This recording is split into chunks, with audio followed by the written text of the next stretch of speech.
She was pregnant, trapped in a wheelchair, and he just left her on the riverbank, completely alone, as a 25-foot anaconda began slithering toward her, slow and silent, ready to strike. What could possibly drive a millionaire to abandon his pregnant wife, knowing she couldn't escape? Why did a massive snake appear at that exact moment, almost like it was drawn to her? And what secret did she reveal later? That changed everything we thought we knew about that day. The air is heavy, the kind of heaviness that presses against your skin and makes you feel as though the whole world is holding its breath.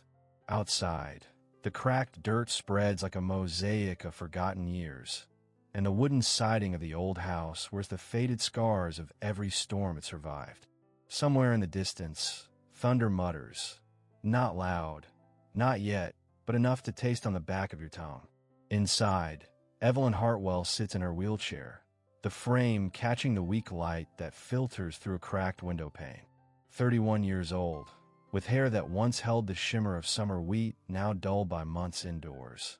Her blue eyes still cut with a clarity that refuses to dim. Her back is straight, almost regal, even though she hasn't walked a step since the accident. She's been staring at that same patch of horizon for too long. Not because it changes, but because she needs it to.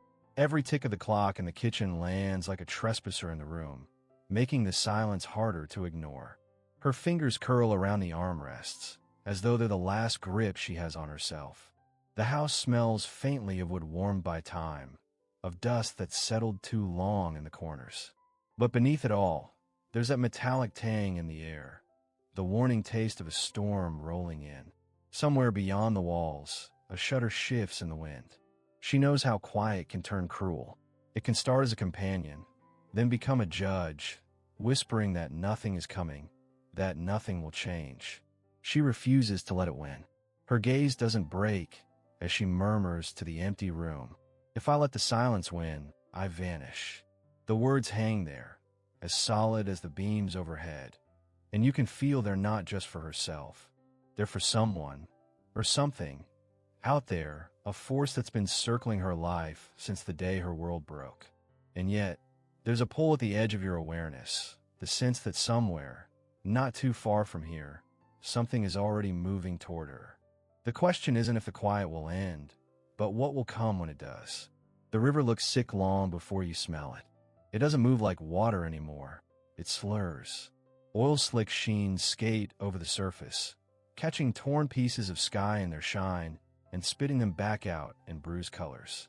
A diesel engine idles nearby, low and ugly, and two men in mud-caked boots lever a drum off the back of a pickup.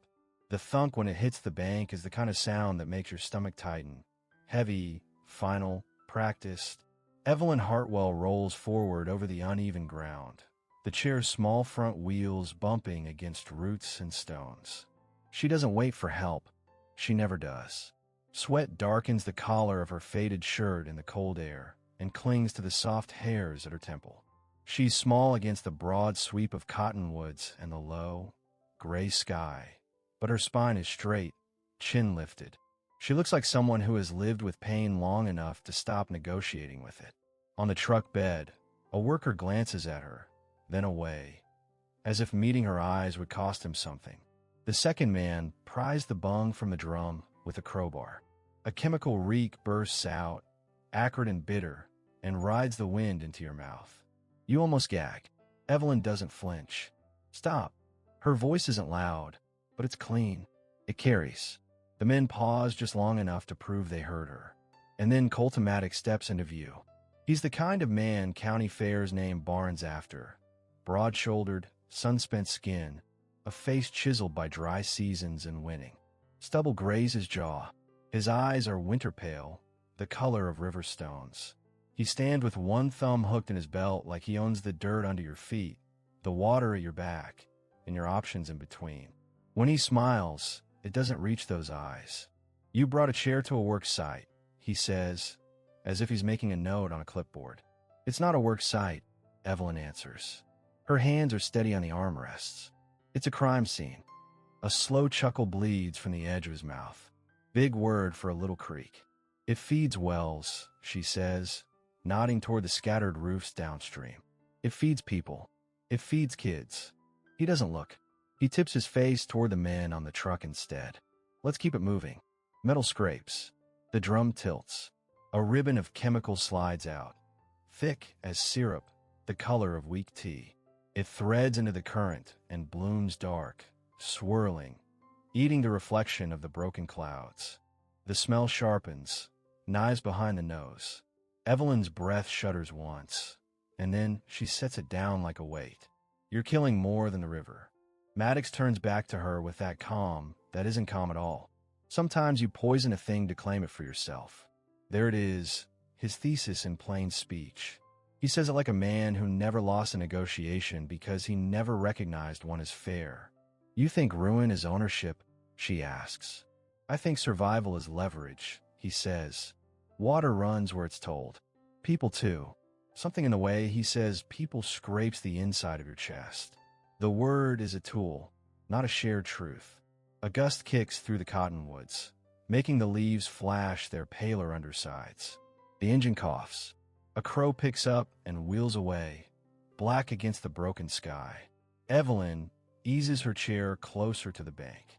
The front caster sinks slightly into wet soil, so she shifts her weight forward, uses her arms to rock free, and plants herself with careful precision. You see how practiced that is? The small, efficient adjustments that keep her living in a world not designed for her.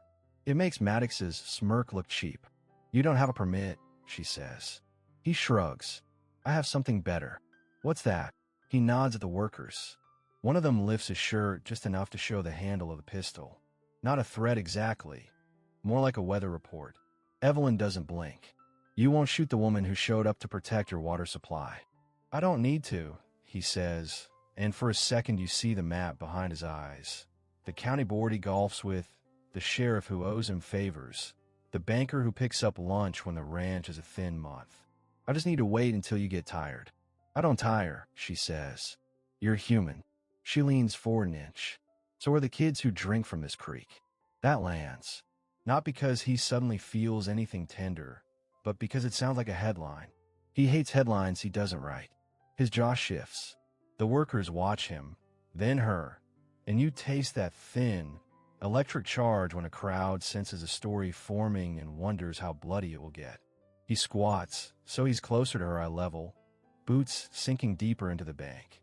The river licks at the mud with lazy disgust. Up close, he smells like leather left in the cab of a truck and the sharp sweetness of gasoline.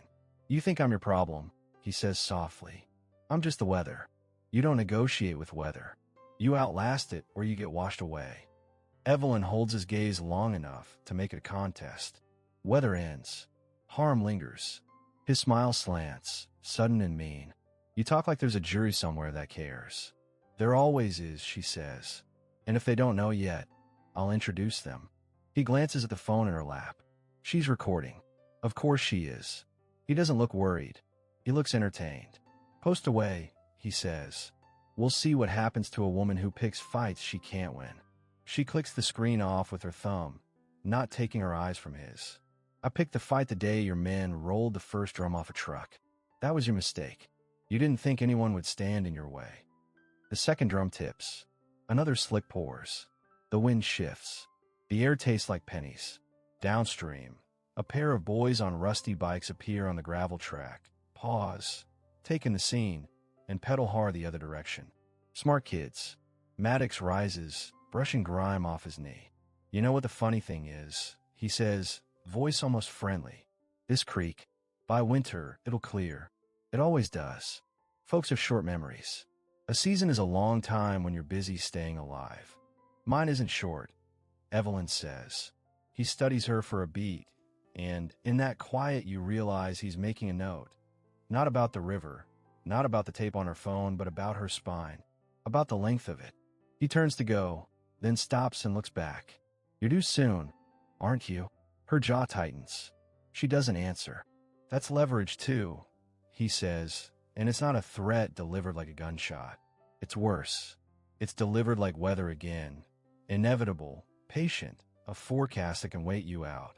Something inside you wants him to slip in the mud. to fall face first into the poison he poured. He doesn't.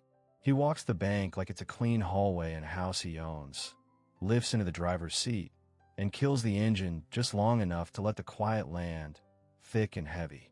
The men roll the last drum into place. The first drops of rain tap the truck's hood, bright dots in the grime. Evelyn backs her chair a few inches, finds a root with one wheel, and uses it like a foothold to steady herself. She looks small again for exactly 1 second. Then she isn't.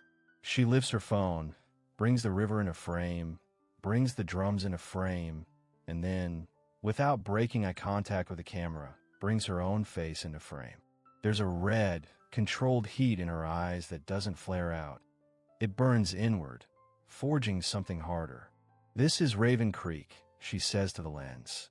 "If you can taste metal on your tongue when the wind changes, you deserve to know why." The truck growls awake. Maddox pulls close enough that the front tire spits a pebble that pings off the chair's frame. He doesn't look at her when he passes. He doesn't need to. He's already counted this as a win. 3 drums in the water, 1 woman on the bank, no sirens. But the camera is a witness he didn't plan for, and witnesses have a way of multiplying. The truck disappears up the gravel road, taillights winking like dismissive eyes. Silence returns in a shape you don't trust. The river slurs. A fish bobs belly up in the eddy and spins, lazy as trash. Evelyn stares at it too long, then forces herself to look away. "Not today," she tells the fear. "Not me." She angles a chair and starts the slow, grinding pushback along the bank. Every rut is a challenge. Every root is a choice. When a front wheel drops into a pocket of wet clay, she rocks with the practiced rhythm of someone who's learned to wring leverage from inches. You realize you're holding your breath until she frees the wheel and keeps moving. At the top of the path, she pauses, breathing hard, and looks back at the water. The first steady line of rain taps across the surface, stippling the sheen until it breaks into 1,000 jittering points. The poison is still there, but now it has company. Sky and creek mingling, problem and answer, damage and witness. She presses her palm flat against the phone, not to protect it from the rain, but to feel the thrum of what she's set in motion. And then, because every story makes room for the thing you can't explain, a low tremor rolls through the soil and lifts into the handles of her chair, a distant rhythm that arrives not from the road but from the field beyond. Not thunder, not engine, a steadier beat, old as fences and open land. She turns her head toward the sound. Who's coming? You wonder, before you even know why you've asked.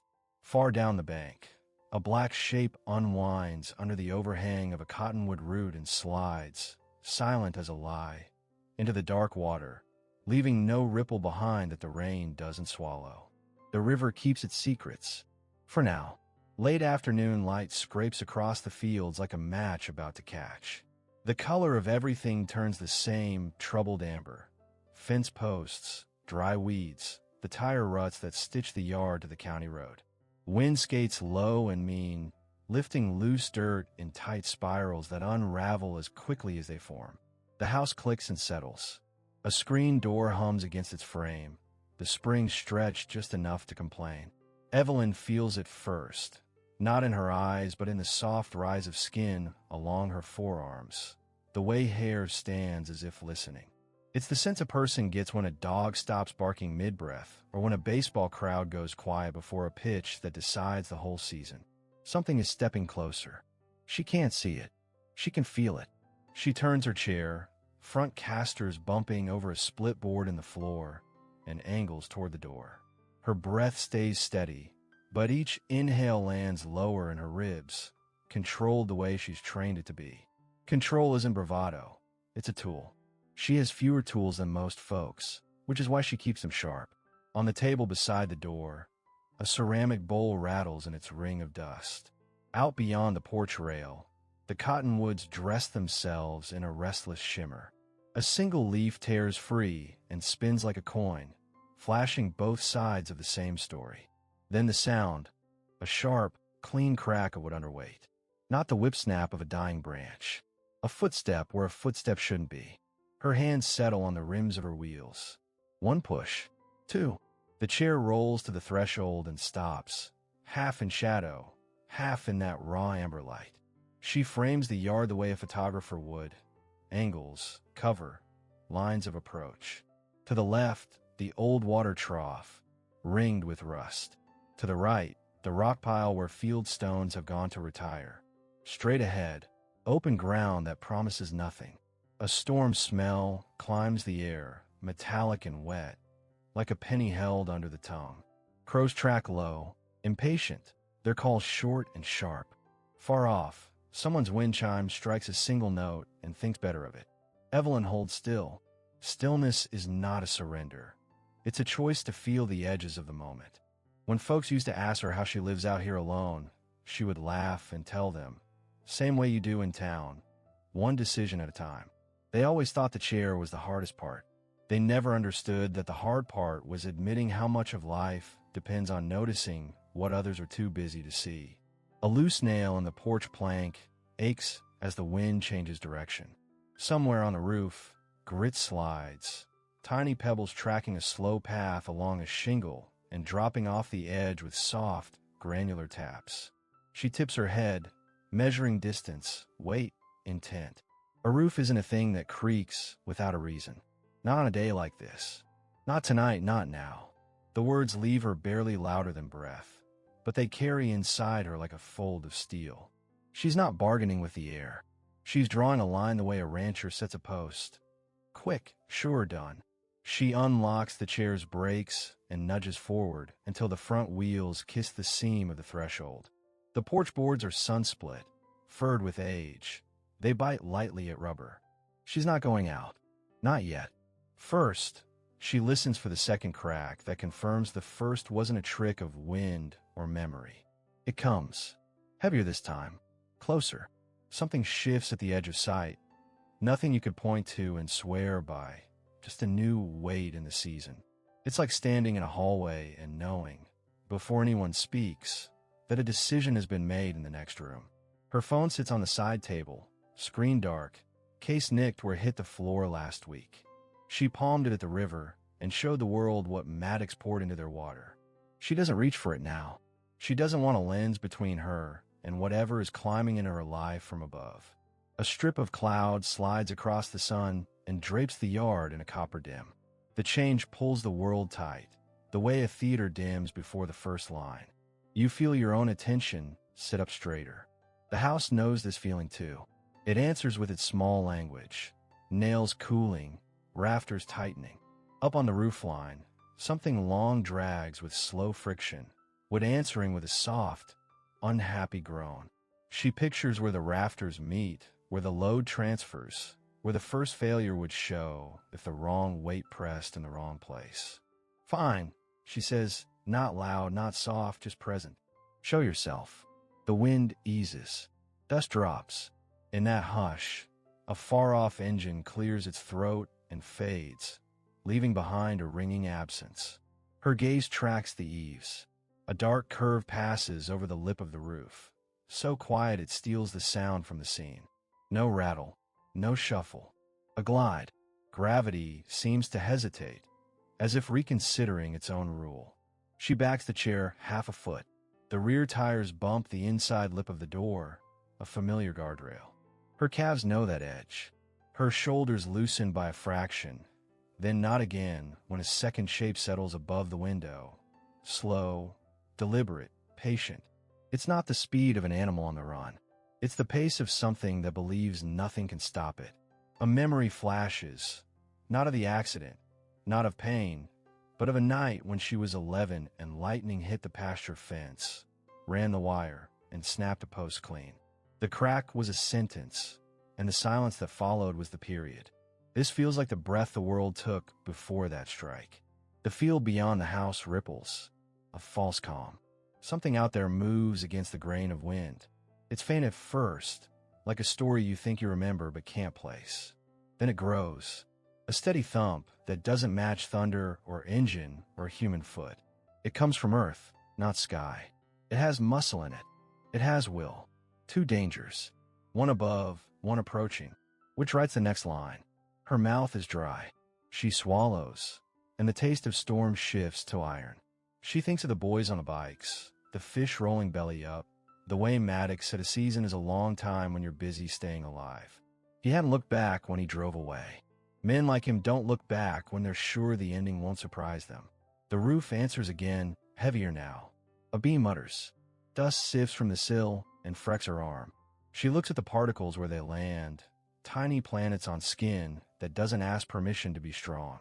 She wipes them away with the back of her wrist and sets her hands to the wheels, anchoring her body to the moment the way a climber sets fingers to rock. Beyond the porch rail, a tumbleweed snags on a post and fights to be free. It doesn't win. Not today. A ribbon of plastic caught on the barbed wire trembles, flashes, rests. The light finds her face and throws a hard line across her cheekbone, cutting shadow from light, so clean it could be a claim deed. Come on, then, she says to the roof, to the field, to the heavy afternoon itself. Pick who goes first. The thump from the field turns rhythmic. Hoofbeats, sure as a drum line, keeping time for something older than county lines and courthouse deeds. The kind of sound that changes a body's breathing without permission. It grows, and with it something loosens in the center of your chest the way relief does when help finally rounds the corner. But the weight above doesn't care about help. It adjusts. No hurry, no fear. The eaves send down a whisper of grit, call it anything but a murmur, and a shape leans over the edge just enough to make the light change. What you can't see becomes the most honest thing you've ever faced. Evelyn's fingers tighten. She angles the chair a few inches, so that if she needs to slam the door with her heel, she can. But she doesn't plan to. A door is a line. Lines can be crossed. Better to meet a thing where it chooses to show itself than pretend would. And a lock can carry you through a long night. Hoofbeats now. Closer, rolling, a pulse under your feet. Air moves differently when a large body claims space with purpose. Dust lifts, then lies down as if commanded. The porches of empty houses down the road hold their breath like she does. From the roof edge, a tongue of shadow slides and retracts. Testing. Marking. The beam above the window gives a small, tired pop. Evelyn eyes the corner post and calculates. If it goes, the porch will cant. If it can't, the chair will pitch. If the chair pitches, she has two moves, and one of them costs skin. She doesn't look away. The first raindrop lands on the rail and leaves a dark coin that soaks outward in a perfect circle. A second finds a porch step. The smell of dry ground opening to water moves through the yard and into the doorway, soft and brutal at once. The day draws its long breath to a point, like the moment a singer lifts her chin before the note that decides whether the room will rise to its feet or sit hard in disapproval. Evelyn's voice is very simple when it comes. Not tonight. Not now. The field answers with a final burst of speed, a living engine coming in hot and true. The roof answers by lowering its secret until the room darkens by a shade you can't name. The sound comes first, a slow, deliberate rasp, scale against shingle, like sandpaper being dragged across a coffin lid. It's the kind of sound that doesn't just register in your ears. It settles in your spine, prickling each vertebra until your pulse is matching its rhythm. Evelyn doesn't look up right away. She knows predators. The moment you give them your eyes, you're already negotiating from a weaker place. Instead, she keeps her gaze on the porch rail, breathing in through her nose, the scent of dust and coming rain laced now with something damp, mineral, and faintly metallic. The smell of a body that has lived its whole life pressed to the earth. When she does look, it's not gradual. Her chin lifts all at once, and her eyes lock on the roofline. It's there, 7.5 meters of muscle and intent, coiled in slow perfection along the warped shingles, the body a living rope of green-black scales that shimmer wet in the dying light. Every few inches, the texture changes, some scales scarred, some dulled, others catching what's left of the sun like polished glass. Its thickness is obscene, wider than her thigh, moving with a patience that feels older than the house itself. The head rests at the peak, crowned against the amber sky, tongue flicking in and out, tasting, sampling, deciding. Each flick is a sentence in a language Evelyn doesn't need to translate. I know you. I know your scent. I know you mine if I want you. The roof groans under its weight, old nails complaining in the rafters. A shingle slides half an inch, its edge catching on the one below before it drops, spinning, to the porch boards. The sound it makes when it lands is small, but in the stretched tautness of the moment, it might as well be a gunshot. Evelyn's hands curl around the rims of her wheels. Her breathing slows, not speeds. Her eyes sharpen. If fear is in her, it's buried deep enough that it has to dig to find its way out. I won't give you fear, she says, the words more an oath than defiance, and they hit the air with a steadiness that doesn't match the danger overhead. The serpent shifts, and the motion is obscene in its smoothness. Muscle flows under skin in waves, each segment moving as if it knows exactly how much strength it carries. The tongue flicks again, slower this time, and the head tilts, one unblinking golden eye catching hers. There's no malice in that gaze. Malice is human. This is something colder, a simple fact written in muscle and instinct. You're either still or you're gone. Wind rushes in from the west, shoving the smell of rain harder into her lungs. It makes the shingles chatter, but the snake is steady, anchored, indifferent to the elements. It coils tighter near the chimney, then unspools a length of its body, the motion deliberate, testing how the roof will take the shift in weight. Somewhere under her, a beam utters a tired groan. She remembers the crack she heard earlier, the branch snapping in the yard. That wasn't the start of this. That was the middle. This thing has been here longer than she realized, moving into position, claiming high ground the way Maddox claimed riverbank. Her eyes dart once toward the field, the sound of hooves still distant, but closer now. Whoever or whatever is coming, it won't arrive in time to matter if the serpent decides it's ready now. The tail moves, and the sound is almost worse than the sight. Scales dragging over wood. A sound without haste, without rush, without any need to pretend it's afraid of her. The tip taps once against the gutter, a hollow, tin note that makes her think of a clock chime announcing the hour. She wonders, not for the first time, if predators keep their own time. A drop of rain hits her cheek, cold enough to shock her skin, and she blinks. The snake doesn't blink. Its eyes are glass and hunger. Lightning veins faintly in the far clouds, just enough to sketch the serpent's outline in a brighter hand. That flash freezes the world. Evelyn, upright in her chair, hands poised, the snake coiled and dominant, a crown on the weathered bones of her home. Another shingle breaks free and slides down. This one hits the porch rail and shatters a splinter loose. Evelyn's fingers twitch against the wheel rims. The calculation is quick. If it comes down toward her, she'll have 1 second to decide whether to roll back inside or lunge forward into the yard. Both carry risk. Staying still might be worse. The anaconda's head lowers by a fraction, the jaw widening in the smallest test of what could be. The tongue flicks. The rain ticks harder, and somewhere beyond the yard the hooves strike earth again, closer, louder. 2 approaches, one from above, one from beyond. Evelyn tilts her head back just enough to keep her eyes locked on the serpent. Her voice is a low thread in the charged air. Not today. The snake doesn't react. Or maybe that is the reaction. The pause. The choice to wait. To see.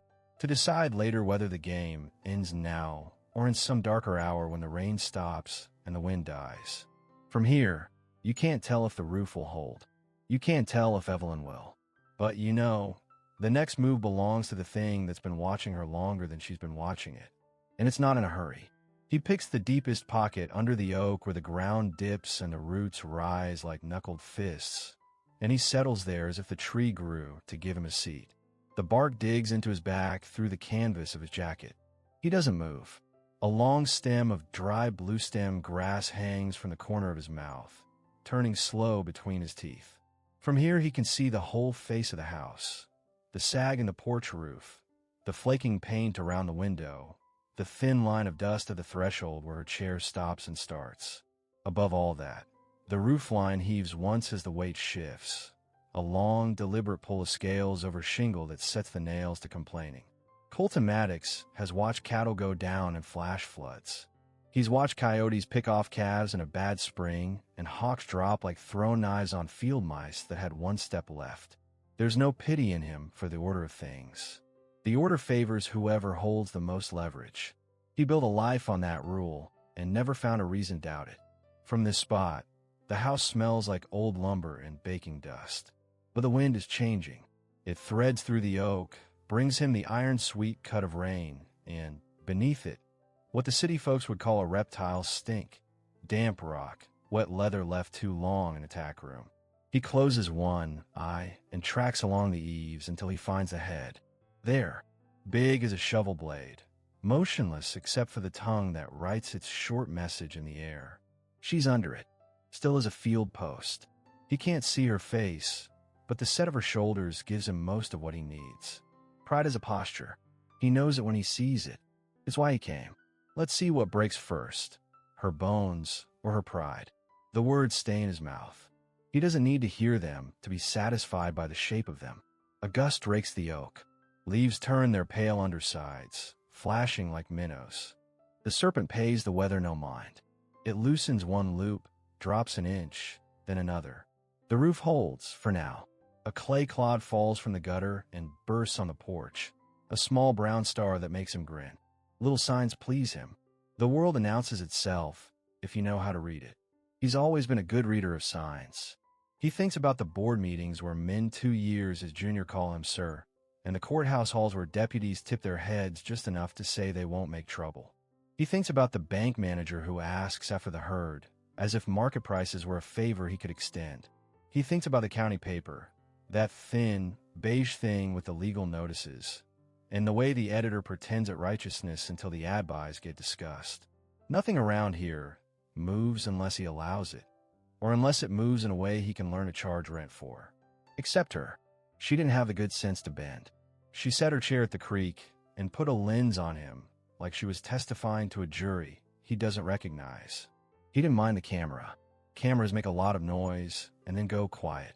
It's the quiet ones you watch, the ones who go home, make a list, knock on doors. She's that type, a list maker with time, the worst kind of opponent in a town this small. On the roof, the snake pulls a yard of itself forward. The shingles answer with a drawn-out rasp that drills pleasantly into his molars. He rides it sound the way other men ride music. There's a holiness in inevitability. No hymns, just physics and need. He palms his pocket and feels the weight he carries there, metal worn smooth by years of being available. He isn't planning to use it. He only likes knowing he could. Everyone behaves better when a man's options are visible. A bolt claws faint light behind the clouds. For a heartbeat, the roof goes bright, and he sees the serpent as a set of working parts. The thick muscle down the spine, the gleam that runs like oil along the scales, the slow hinge of a mouth that has never needed teeth as much as it needed patience. His grin softens into something like appreciation. Apex doesn't have to announce itself. Her voice reaches him then, low, even threaded straight through with steel. I won't give you fear. She's not talking to him. She's talking past the creature, or through it, to whatever she names when she steadies her heart. He lets the words sit. They sound brave until you measure them against a mouth that opens like a door. He pictures how the next 30 seconds could go, and he sketches the possibilities the way a rancher sketches fence lines on the back of a feed store receipt. If the snake drops clean, wait forward. She has 2 choices. Inside and back, door slam, blind panic, or off the porch and into the yard. The first traps her, the second spills her, and he's seen enough bodies hit ground to know what noise a fall like that makes. If she tips, she will try to catch herself. Catching herself will cost skin and price her with pain. She can't afford this close to her due date. He doesn't love the idea of blood tonight. Blood attracts attention, but a scare that marks her could be useful. Fear is a gate. Once someone walks through it, you don't need to push them again. You just point. The wind shifts once more and carries something he didn't order. Hooves. Far off at first, then finding cadence. He tips his head, annoyed. The county road runs behind the stand of burnt oaks, and the ditch where the rain collects before it thinks about being a creek again. No truck, no bike, hooves. He tries to map the sound to a neighbor's gelding loose from a field or a kid joyriding on a quarter horse. The rhythm argues with both guesses. This is a body coming in full, chest deep, lungs open, a run that believes in itself. The grass stem cracks in his teeth. He spits the bitter piece into his palm and rolls it into a tight wad. The motion is neat as folding a pocket knife. He hates surprises. Surprises say the world is larger than your plan. He leans a shoulder harder into the oak and watches the roof instead of the field. The serpent has paused, not frozen. Nothing that lives like that freezes, but considering. He wonders if it hears the hooves too. He wonders whether anything that old cares. The head lifts a fraction. The tongue writes its short line again. He can practically feel the math. Mass, distance, drop, coil, constrict. He'd respect it more if it weren't about to waste a perfect moment of leverage on something as dumb as hunger. Across the yard, her chair shifts an inch. Not back. Forward. He almost laughs. Of course she would move toward a thing. Everyone else would flee. He has to admit he likes that about her. He doesn't like many things about many people, but he likes spine, especially when it gives him a clear target. The first fat raindrops land, stamping dark coins on the porch boards. The air tightens. The oak creaks in a friendly way against his back. It has held men like him for decades and never asked for thanks. He lays his head to one side and lets the rain tick his ear. It sounds like opportunity. He pictures tomorrow, a rumor laying itself out in the diner where the floor still smells like bleach from the morning mop. A woman at the register will say she heard something at the Hartwell place last night, something that sounded like trouble. Someone else will mention seeing a big snake across the highway years ago. Folks will argue about whether an animal like that could live this far north. Someone will bring up the creek video. Someone will ask if she's crazy or brave or both. By afternoon, someone will drive past to check. The porch will be intact or not. Either way, he wins. If she's scared enough to leave, he wins faster. If she stays, he wins slower but with interest. Fear or wear, both pay. Another set of hoofbeats rolls in. Closer now. Too clean to be a stray and too steady to be a kid fooling around. The sound steps on his picture of tomorrow and leaves a footprint. He grinds his molars, and the old filling in a back tooth protests with a high, sour ache. The serpent repositions, and in the same breath a dark shape breaks the far edge of the field. Chestnut, low and hard, mane tearing at the wind. The stallion eats ground like it owes him something. Maddox's jaw tightens in spite of himself. Not fear, irritation. The stage was set. The players were perfect. Now a third act walks in without knocking. He drags the back of his hand across his mouth and tastes rain and hay and the faint ghosts of gasoline from the riverbank. The horse drives a line straight toward the house. And for the first time all evening the snake makes a concession to the world below. The head turns, barely, but enough to show attention can be split. Maddox calculates again. A wild card animal spoils clean endings. But it also gives him a better story. The kind folks can stretch over a week if they need to. Did you hear? A damn horse out of nowhere like something out of a movie. He can already hear the chuckles at the co-op. He can hear himself not laughing, just nodding, like a man too busy to be impressed. He presses his palm flat to the root beside him, feeling the old tree's cold, living strength. All right, he says under his breath, tasting the shape of the next hour. Let's see who writes it. On the roof, the serpent gathers itself. In the yard, the stallion lowers his head as if shouldering into a hard wind. Under the oak, Maddox leans forward an inch, eyes like winter stone, and grins without joy. Whatever breaks first, bone or pride, he intends to be there to take ownership of the pieces. The air inside the house feels heavy, as if the walls themselves have been holding their breath for too long. A low, steady vibration hums through the floorboards. Not a sound exactly, but a pressure, the kind that settles in a bone before the mind can name it. Somewhere above, shingles whisper their quiet distress under the shift of weight. It's a language Evelyn understands without needing to hear the words. Danger isn't coming. It's here. She sits in the center of the living room, the wheelchair angled so she can see both the front door and the hallway to the bedroom. The only two places she can move quickly if she needs to. Her hands rest over the curve of her stomach, the warmth of her own skin pressed to the life beneath. The child stirs, a faint flutter deep inside, like the first ripple on a pond. She feels the rhythm of it and tries to match her breathing to its slow, determined pace. The seconds stretch long enough to count, but she doesn't trust the clock on the wall. Its steady tick feels foreign in a room where the real measure of time is the pause between the snake's movements. She waits for it. The soft drag of scales, the groan of old wood, the moment when mass and gravity have a private conversation overhead. Then silence again. 5 seconds. 6. 7. Another shift. She marks it in her mind like the beat of a drum in a song she doesn't want to hear. Every instinct tells her to scream, to break the stillness and call for someone, anyone, to cross the distance between the world out there and the trap she's in. But she knows what that will bring. Sound will give a thing above a target. Sound will end the measured patience that's keeping them both alive. Predators love panic. It makes the math easier for them. Her gaze drifts to the window. The glass is a warped pane that catches light unevenly, smearing the storm sky into bruised shades of golden gray. Beyond it, the field bends under the push of wind, but she doesn't see that. She sees reflections, her own eyes, steady in a way that surprises even her. The faint curve of her lips pressed into something that isn't quite a smile. The slight tremor in her fingers, hidden under the stillness of her hands. "You and I," she says softly, the words barely lifting into the air. "We've got more fight than they think." It isn't bravado. It's a promise spoken into the kind of silence that carries everything straight to the ears of the one who needs to hear it most. The child kicks once, firm and clear, as if to answer.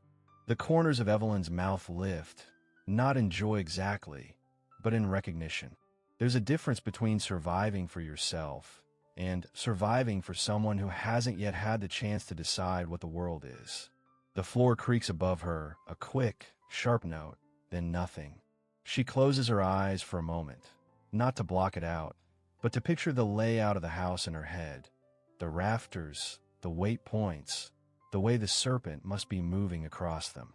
She sees it in her mind, a slow arc toward the porch side, then a pause. Testing, listening. Maybe it can hear the second heartbeat in the room. She opens her eyes again and scans the shadows. Her breathing stays even, but inside, a tightness has started to gather low in her chest. She keeps it in check. She's learned that fear, like pain, can be folded small and tucked somewhere the body doesn't have to deal with it right away. Another movement, longer this time. The boards above her head groan and flex, sending a faint puff of dust drifting down into the lamplight. The particles turn lazily in the air, tiny, golden flecks that make the scene almost beautiful if you don't think about what's causing them to fall. She adjusts her grip on the armrest. Not to move, not yet, but to feel the solidness of something under her hands. Her thumb brushes the worn wood, the small grooves carved there over years of use. That familiarity grounds her in a way the room itself can't. The house feels foreign now, claimed by something that doesn't belong. Outside, the wind swells, pressing against the siding with a low moan. The storm is getting closer.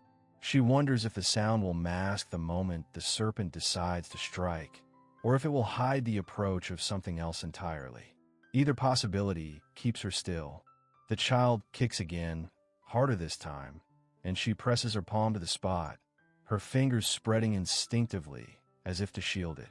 "Not yet," she murmurs, though she isn't sure if she's talking to the baby, the snake, or herself. Maybe all three. Another pause from above. This one longer. Too long. She leans forward an inch, tilting her head to catch the smallest shift of sound. Her eyes narrow. She can almost feel it. The weight gathering, a coil tightening. The kind of preparation you recognize not because you see it, but because every part of you understands what comes next. And then, a hollow thud from the porch, not from above. Different. Unexpected. She freezes, every muscle going still. The serpent doesn't move. The silence between them changes, no longer the pause of predator and prey, but something else entirely. Something waiting for a third player to make their move.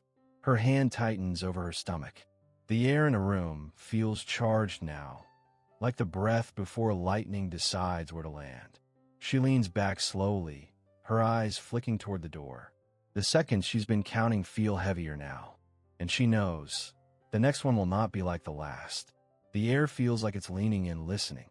Every muscle in the roof above her shifts with a slow creak, a sound stretched thin, until the serpent's head dips lower into view. Its golden eyes fix on her, unblinking, calculating, each movement an equation solved in muscle and instinct. The coils bunch along the shingles, pulling tight, compressing the creature into a living spring. One strike away. Evelyn doesn't move right away. Her hands hover at the wheels, palms steady but tense, the kind of tension that comes when your body knows the difference between waiting and wasting time. A bead of sweat slips down her temple and follows the ridge of her cheek before falling to her shirt. Her eyes flick once, not toward Maddox, not toward the field, but toward the barn. It's a glance so quick most people would miss it. Maddox doesn't. He's standing in the oak's shadow, arms loose, his weight settled into one hip like a man watching a poker game. He already knows the ending too. But when her gaze brushes the barn, something shifts in his posture. The dry stem of grass between his teeth rolls to the other side of his mouth. He tilts his head, curious. "Run," he says, low enough to almost be swallowed by the wind. "If you can." It's not advice. It's a dare. The serpent slides another inch closer to the roof's edge. Evelyn hears it as much through her bones as her ears. That dry, deliberate rasp of scale on shingle. The weight distribution like a slow heartbeat above her. Her wheels roll back half a turn, the rubber squealing softly against the warped porch boards. Not retreat, just creating space, breathing room measured in inches. The barn sits 50 yards out, a dark shape against the restless sky. In her mind, she can still hear the last time she was inside. The way the air carried the faint smell of hay, even after years of dust. The way the boards echoed underhoof. She doesn't know if the instinct to look there just now was a wish or a plan. But Maddox saw it, and that means it matters. Another coil shifts. The serpent's head sways gently, not from indecision, but from the kind of control that says it has all the time in the world. Every slow movement is an insult. "I could already have you. I'm just choosing not to yet." Evelyn's knuckles pale on the wheel grips. She's thinking in layers. How to keep the porch between herself and the snake. How to keep Maddox from seeing more than he already has. How to make sure that when she moves for a reason. The wind cuts a new direction, carrying the smell of rain harder now, sharper, metallic. Maddox shifts his stance. He's smiling, but it's the smile of a man watching a bet pay off. The serpent lowers its head another fraction, mouth beginning to open. Evelyn feels the moment tighten around her, the snap of invisible threads drawing her, the snake and Maddox into the same breath. She hears the roof groan under the redistribution of weight, the boards above her head protesting in dry, strained voices. Her chair rolls back another inch, then another, the small squeaks hidden under the wind's rise. Her eyes flick again to the barn, longer this time. Not a glance, a measure. Maddox leans forward, just enough of the light to catch on his cheek. He's reading her, trying to get ahead of a move she hasn't made yet. The snake shifts its coils, pulling the rest of its body into perfect alignment with the porch edge. Evelyn knows enough about predators to see it. The geometry of attack is almost complete.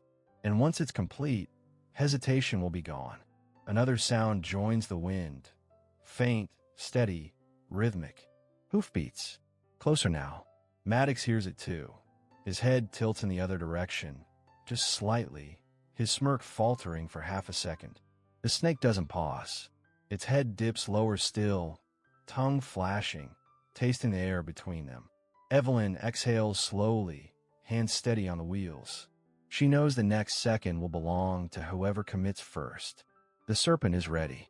Maddox is waiting, and somewhere beyond the field, whatever is bringing that drumbeat of hooves is closing in fast enough to make the earth carry the sound to her bones. The question pressing in from all sides is the one she can't afford to answer too soon. Do you move now, or let the danger decide for you? It begins as the faintest tremor underfoot, so soft it could almost be mistaken for the groan of old floorboards under Evelyn's chair. But it's not the house speaking. This is deeper, coming from the ground itself, a pulse that works its way up through the joists, into the metal of her wheels, into the bones of her arms. She stills her breathing, letting the sensation bloom until it's undeniable. Outside, the serpent shifts, its head lowering, tongue tasting the thickening air. Maddox's smirk remains, but his eyes narrow just slightly, the way a man notices a change in the wind before a storm hits.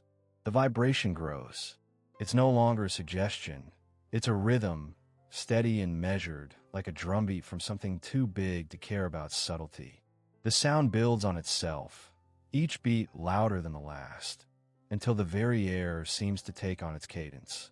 Somewhere out beyond the field, something is moving toward them with absolute purpose. Dust blooms on the horizon, first just a smudge against the low sun, then a column rising in the restless wind.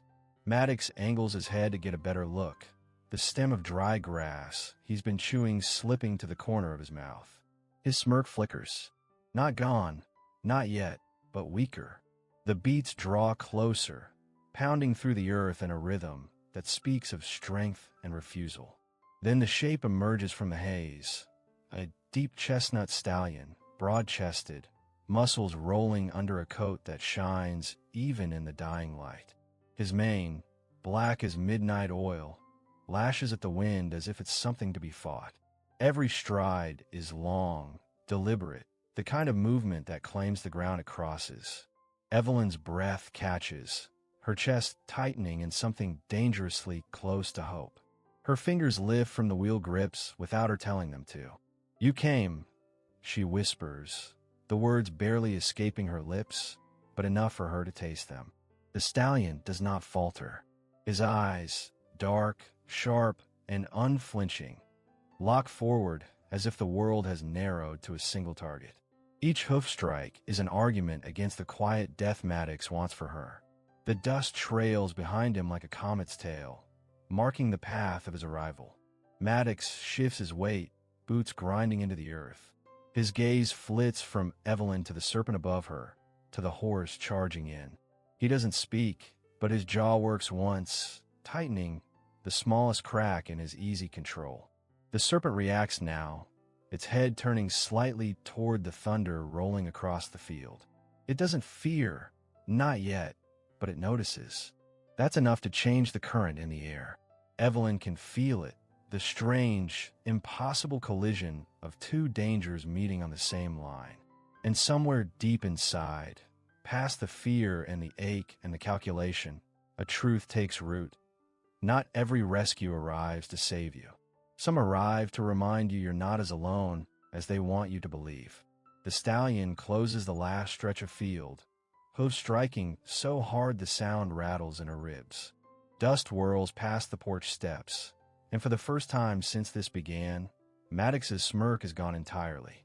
The stallion slams to a halt 10 strides from the porch, chest heaving, steam lifting off his back in the first pricks of rain. He plants his forefeet, squares his neck, and raises his head until the black mane combs the wind like a flag in a hard fight. The world narrows to a clean, bright line between him and the thing crouched along the roof's peak. The serpent tilts its head in answer, an old king measuring a young challenger.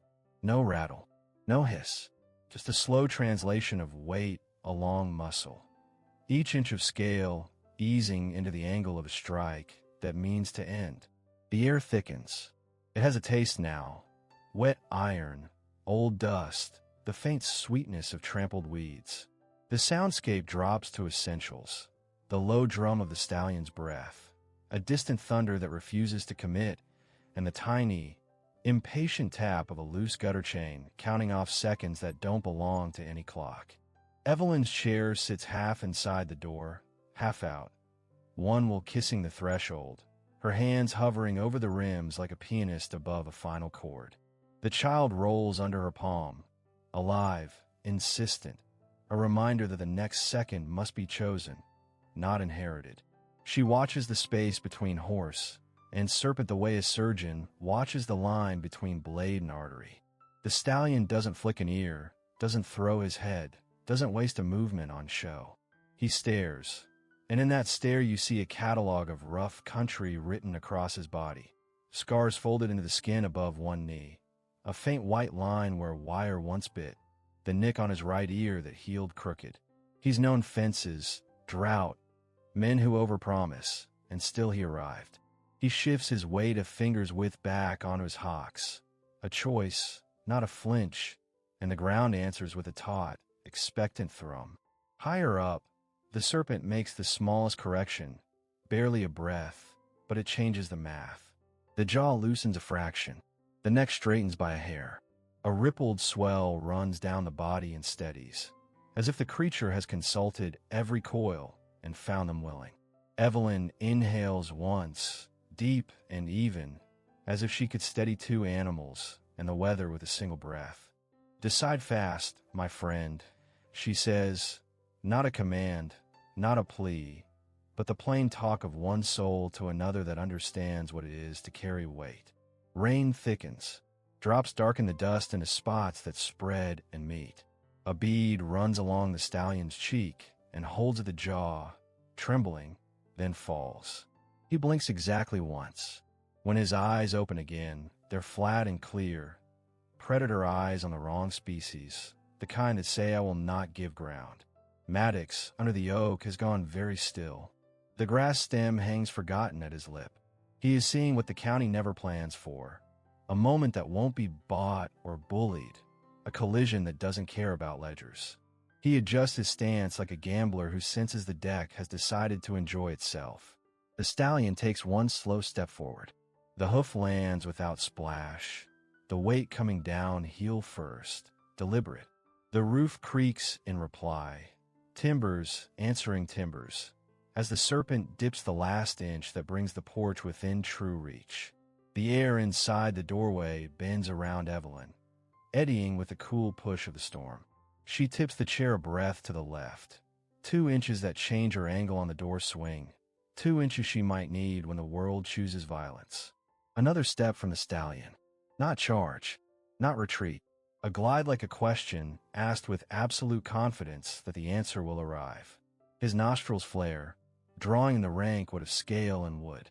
He lifts his forefoot just enough to paw once, not high, not showy, just a word in a language the serpent has to read here. The serpent's reply is patience, a bowstring drawn and held, a throat opening without sound, a mouth that expects surrender.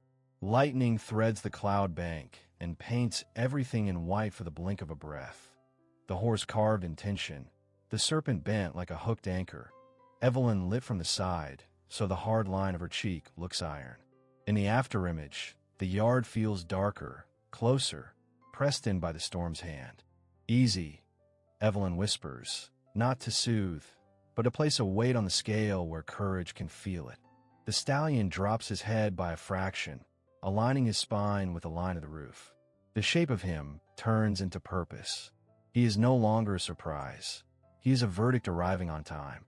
The serpent begins the traveling of its strike. Everything in the yard hears it. The porch boards tighten. The nail heads lift a hair in their holes. The chain taps faster. The rein leans. The head slides forward, silent and terrible, the body paying out behind like cable off a winch. It will be quick. It always is. The horse does not wait for the end of the serpent's motion to announce itself. He commits in the heartbeat between beginning and impact, exploding forward with the fierce economy of a body made for force. Hooves rip dirt, back rounds, neck arches. The space between them rips from stillness to choice. And in that hinge of second, when a mouth drops and a chest rises and Evelyn's heels catch the door for leverage, the whole world asks the same question. Which will meet which first? Fong or iron? The The moment breaks like glass. The stallion launches, forequarters lifting, back bunching, hooves carving the yard into flying clods. He drives up the porch line and hammers the roof's lip with both front feet. The impact detonates through the old wood. Rafters boom, nails scream in their holes. The gutter jerks and spits a ribbon of brown water. Dust bursts from the eaves and drifts across Evelyn's face in a thin veil. The serpent feels it. A full coil snaps tight, body rippling as if a cable just took load. The head jerks back a handspan, reflex, not retreat, then slices forward, mouth opening into a black gate lined with curved ivory. Rain flecks turn to needles in the shock wave of air between fong and flesh. Evelyn sets her brakes with a hard click and throws her weight backward to hold the chair steady as the porch bucks. The doorframe shudders behind her shoulder. One of the support posts gives a wet crack and settles a fraction. The floor tilts just enough that she can feel gravity re-choose its path down her calves. She plants her heels and locks her elbows. Hold. She breathes. To wood, to will, to whatever listens. Under the oak, Colton Maddox straightens, the smirk sharpening into something hungry. Finally, some fun. His voice rides the storm like a spur. The stallion drops to the ground and surges again, faster. He is force shaped into purpose now. He bites distance with 3 savage strides and rears, striking at the roof edge a second time. Hoof meets shingle. The edge splinters. A section of warped board tears loose and skitters down, cartwheeling past Evelyn's shoulder to explode into splinters on the step. The shock rattles the serpent off its perfect line. Not much. Enough. The snake answers with fury.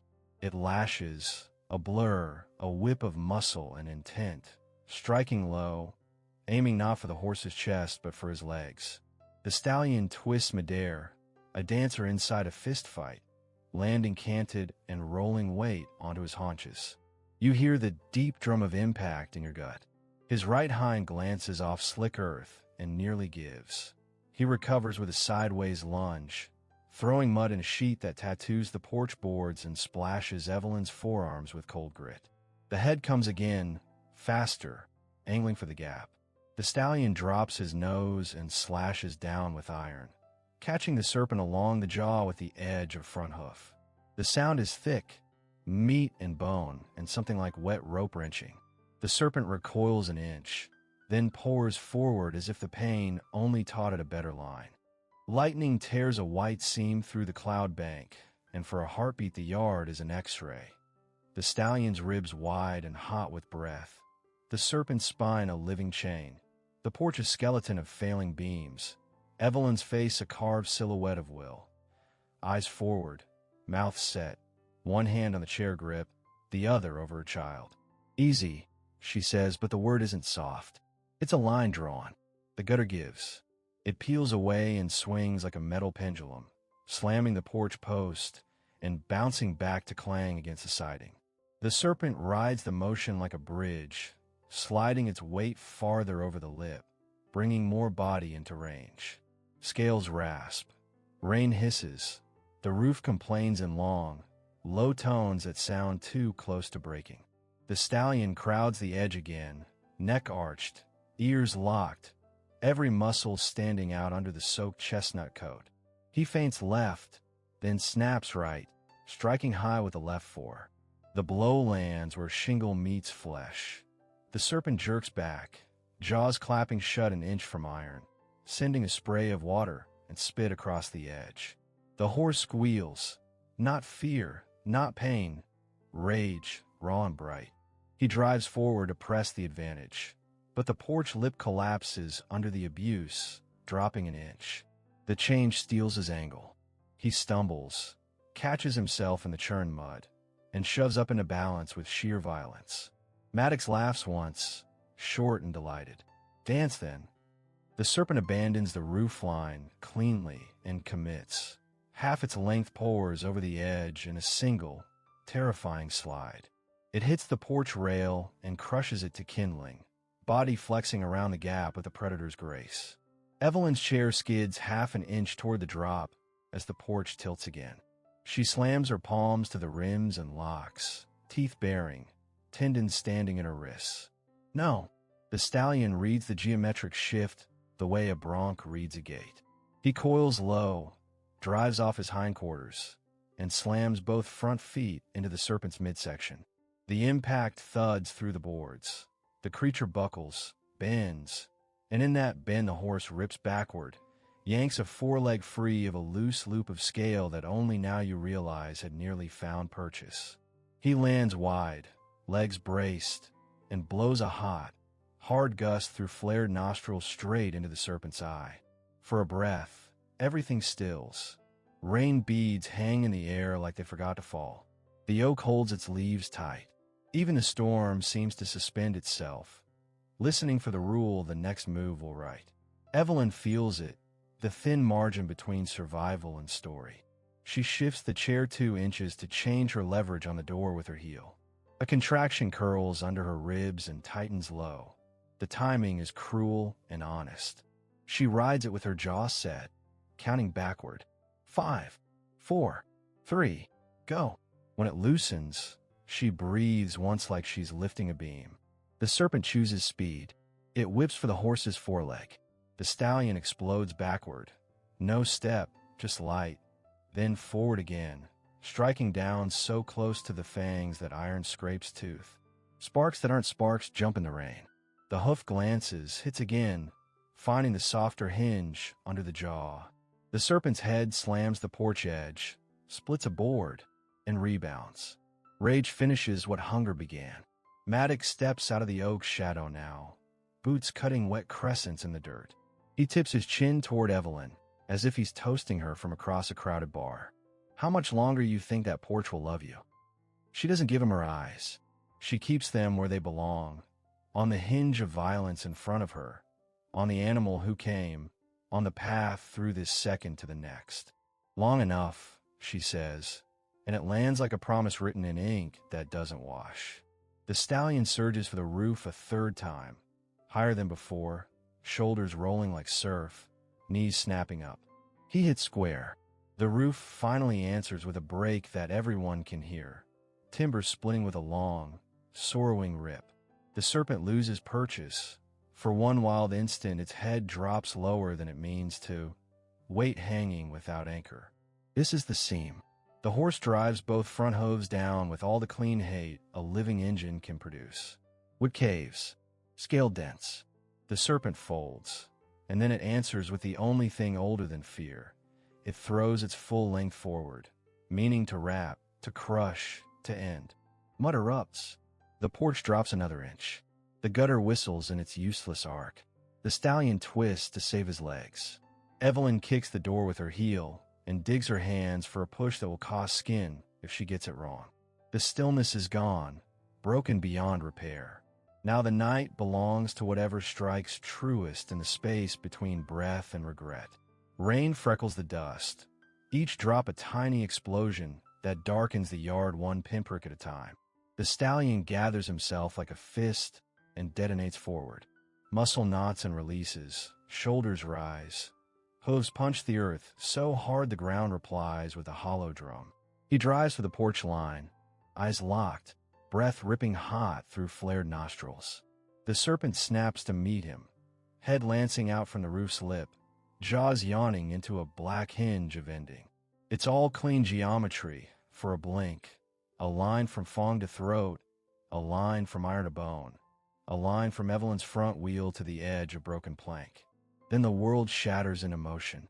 The stallion pivots hard off his left hind, a cut so sharp the sod tears. Weight slides across his back like a wave. He's air for a heartbeat, and his forehooves scythe up the face of the porch. With screams, splinters burst and spin. One grazes Evelyn's cheek and leaves a sting she doesn't feel yet. The roof beam groans. The gutter shivers on its nails. The snake strike misses by the width of a prayer and rips through rain instead, scattering cold needles across the stallion's chest. "Don't you dare fall," Evelyn says, voice level, hands white on the chair's armrests. She plants her heels against the door jamb and locks her elbows to keep the tilt of the porch from stealing her balance. Beneath her palm, the child turns, a blunt, living knock that says I'm here. Under the oak, Colton Maddox eases in tighter to the trunk, letting the dark swallow his shape. The stem of grass at his lip rolls, forgotten, then drops. His eyes slit down to cool gray knives. He's adding and subtracting outcomes at the speed of appetite.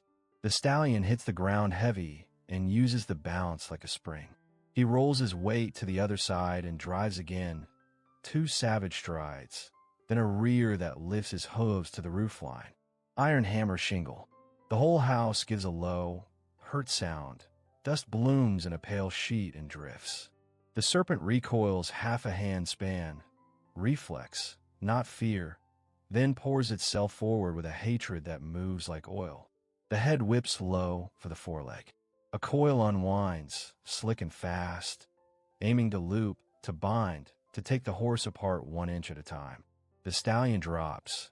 No rearing show now, just a brutal, efficient drop, tucking his knees and slinging his chest left so the strike cuts air. He snaps his head and snaps his neck and stamps, a downward blow that finds scale. The thunk travels up your shins. The serpent's jaw glances off iron. A fong throws a spark that dies in the rain. Evelyn's breath breaks for a second. Shock, awe, terror all in one sharp intake, and then steadies because there's no other choice.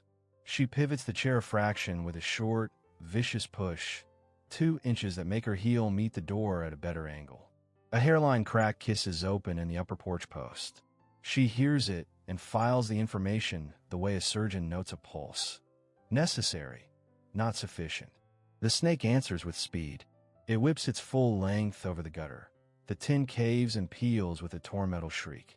The body slams the rail and snaps it to kindling, a clean, horrible noise that feels like a verdict. Mash drops. The porch dives. Evelyn lurches forward and slams the brakes, shoulders burning, tendons screaming under skin polished by rain. Her wheels skid a thumb's width, then bite. Maddox's voice cuts across the yard like a spur across hide. There it is. The stallion lunges into the gap the brake created, crowding the serpent before it can set the new angle. He drives both 4 feet down into the middle third of the body and jerks his weight back to save the tendons when the coil answers. A loop flashes, finds his cannon bone, slips on wet hair, and fails. He rips free and strikes again before gravity finishes its sentence. The second hit lands high, just under the hinge of jaw, and rocks the head sideways into the porch lip. Wood splits. The serpent's mouth claps, shut on empty air with a noise that feels like a trap slamming on nothing. Rain thickens from spots to sheets. The yard blurs at the edges. Sound narrows to essentials. The deep engine of the stallion's lungs, the rasp of scale on soaked wood, the tiny ping-ping of loosened nails finding their way back into holes they no longer fit. Evelyn tastes copper and realizes only now that the splinter drew blood. She wipes it away with the back of her wrist and never takes her eyes off the hinge where life is arguing with life. The stallion feints left, nothing, then whips right, faster than a thought. Iron kisses scale again. The serpent snaps back and answers with a blind tail strike that cracks a porch step in two. The broken board flips, strikes the wheel housing of Evelyn's chair, and sticks there, rattling like a loose tooth in a tired jaw. Fall, Maddox says softly to the house, to the woman, to the night. Fall. The house refuses, for now. The snake chooses another tactic. It slides low, almost gentle, draping weight across the collapsing corner the way floodwater lays a hand on a bank before it takes the rest. The bee moans. The porch angles a hair more. Water runs in new paths, finds Evelyn's boot heels, and pools. The serpent's head hovers, testing distance again, tasting the air between iron and warm blood, between wood and will. The stallion hears that shift the way horses hear thunder a county away. He drops his nose until his poll is level with his withers, sets his front feet just inside the arc of the strike, and compresses, coil for coil, promise for promise. His skin is a living map of rain and mud and effort. His eyes go flat, clear, cold, certain. He launches. Not up this time, through. His chest crashes the edge. His hooves land where the roof used to be straight. He rips the angle into a line by making the building sort itself around him. The serpent commits in the same breath, head knifing for the gap the horse just created. Fong and iron arrive together. The clash is sick, wet clang that travels through wood and meat and air alike. Evelyn feels the impact in her pelvic bones. The baby kicks once, hard like a fist against a door. She grits and breathes and doesn't blink. She can't. If she blinks, she'll lose the half second where one of them makes the mistake that will decide everything. Another crack, timber this time, long and loud and final as a judge reading sentence. The porch drops the width of 2 fingers. The chair lurches forward. The serpent surges for the opening that gives it her. The stallion twists his whole body as if a hand has reached inside his spine and turned it, slamming a shoulder where a wall should be and finding, instead, thin air and splintered wood. For a stretched, brutal instant, the world is a single, razor-thin balance point. Her wheels skating the edge, his hooves fighting new ground, its coils searching for purchase in a rain-slick ruin. And then the night grabs that point and flips it, toward triumph or wreckage. You can't tell which, because nothing in this yard is holding back anymore. The yard pinches into a narrow corridor of mud and broken boards between the porch and the barn, just wide enough for violence to make introductions. Rain slants through it in silver needles. The wood of the porch breathes a tired, splintery breath. The barn wall holds its silence like a referee who knows the rules don't matter anymore. The serpent commits first. It doesn't strike so much as arrive, a jaw opening in a night, a rush of weight, a blur that drags the air with it. The head sighs low, a black hinge of hunger aimed for tendon. It's close enough that you can see water beating on the scales around the lips, close enough to see the soft, pale inside where the mouth becomes a throat that only ever tells one story. The stallion answers with geometry and fury. He throws his shoulders right, tucks his belly, and folds his spine into a tight, brutal curve. The move steals 2 inches from the strike and turns them into opportunity. Fangs cut, empty rein. The horse's croup swings left like a gate on a well-oiled hinge. In the same breath, both hind legs fire. Pure piston, iron shod, 2 clean hammers swung by something that knows the cost of missing. The impact lands with a deep, sick sound that lives halfway between a drum and a ruin. It travels up your own shins. You feel in your teeth. The serpent folds around the blow, a convulsion of muscle that distorts the dark river of its body.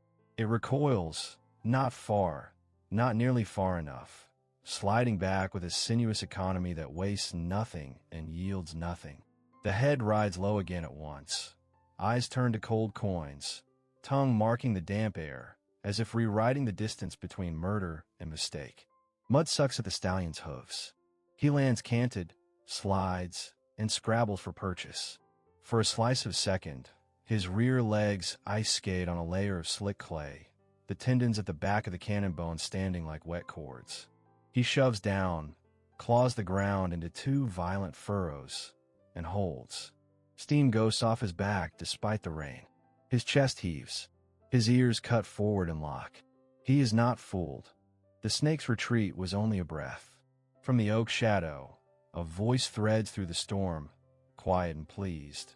Close, but not enough. Maddox doesn't step out. He doesn't have to.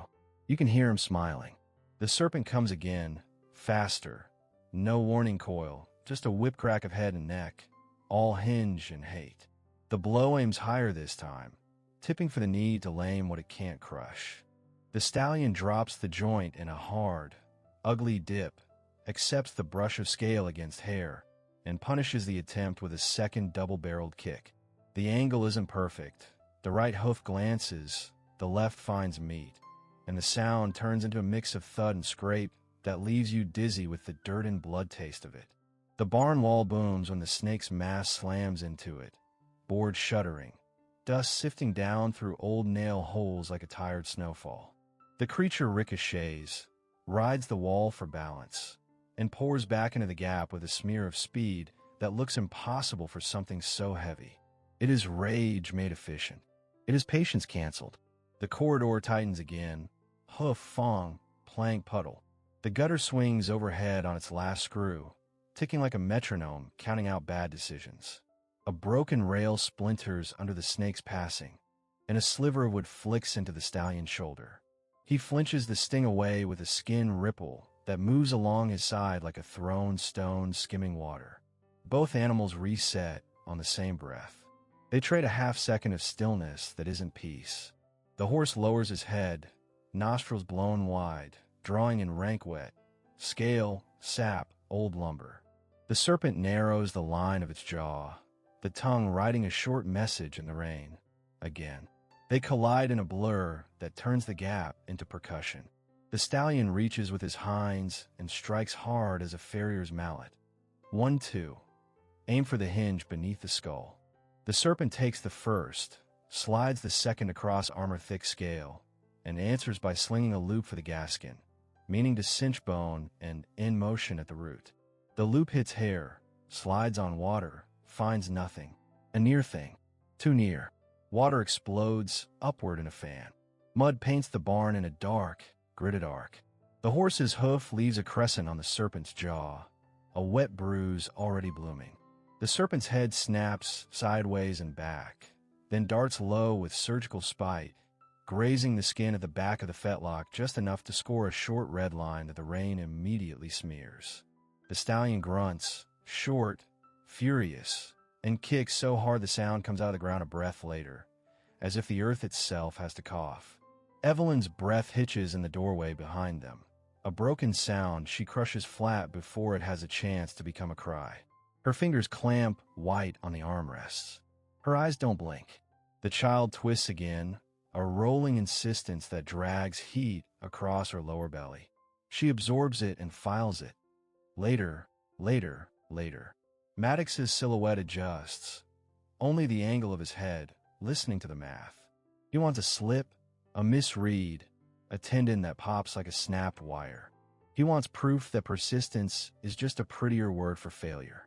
The serpent lowers its profile until it's almost skimming the mud, body riding a black S through brown water. It feints left, snatches right, lightning and muscle, and darts for the inside of the stallion's hock. The horse moves on instinct old as fences. He lifts the leg the attack wants, not away but up and back, making the target vanish and turning knee into hammer midair. The strike lands half on skull, half on neck, and the serpent's head thuds the earth with a force that makes the puddles jump. The recoil is terrible and beautiful, an entire body flexing at once. The snake lifts itself on its own strength, a bridge of hate spanning mud and splintered board, and comes again, undeterred, unashamed of pain.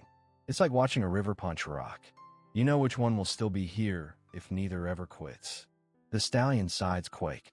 He pulls air like a forge pulls bellows. His forelegs dance for purchase in a churn that used to be yard and is now a map of decisions.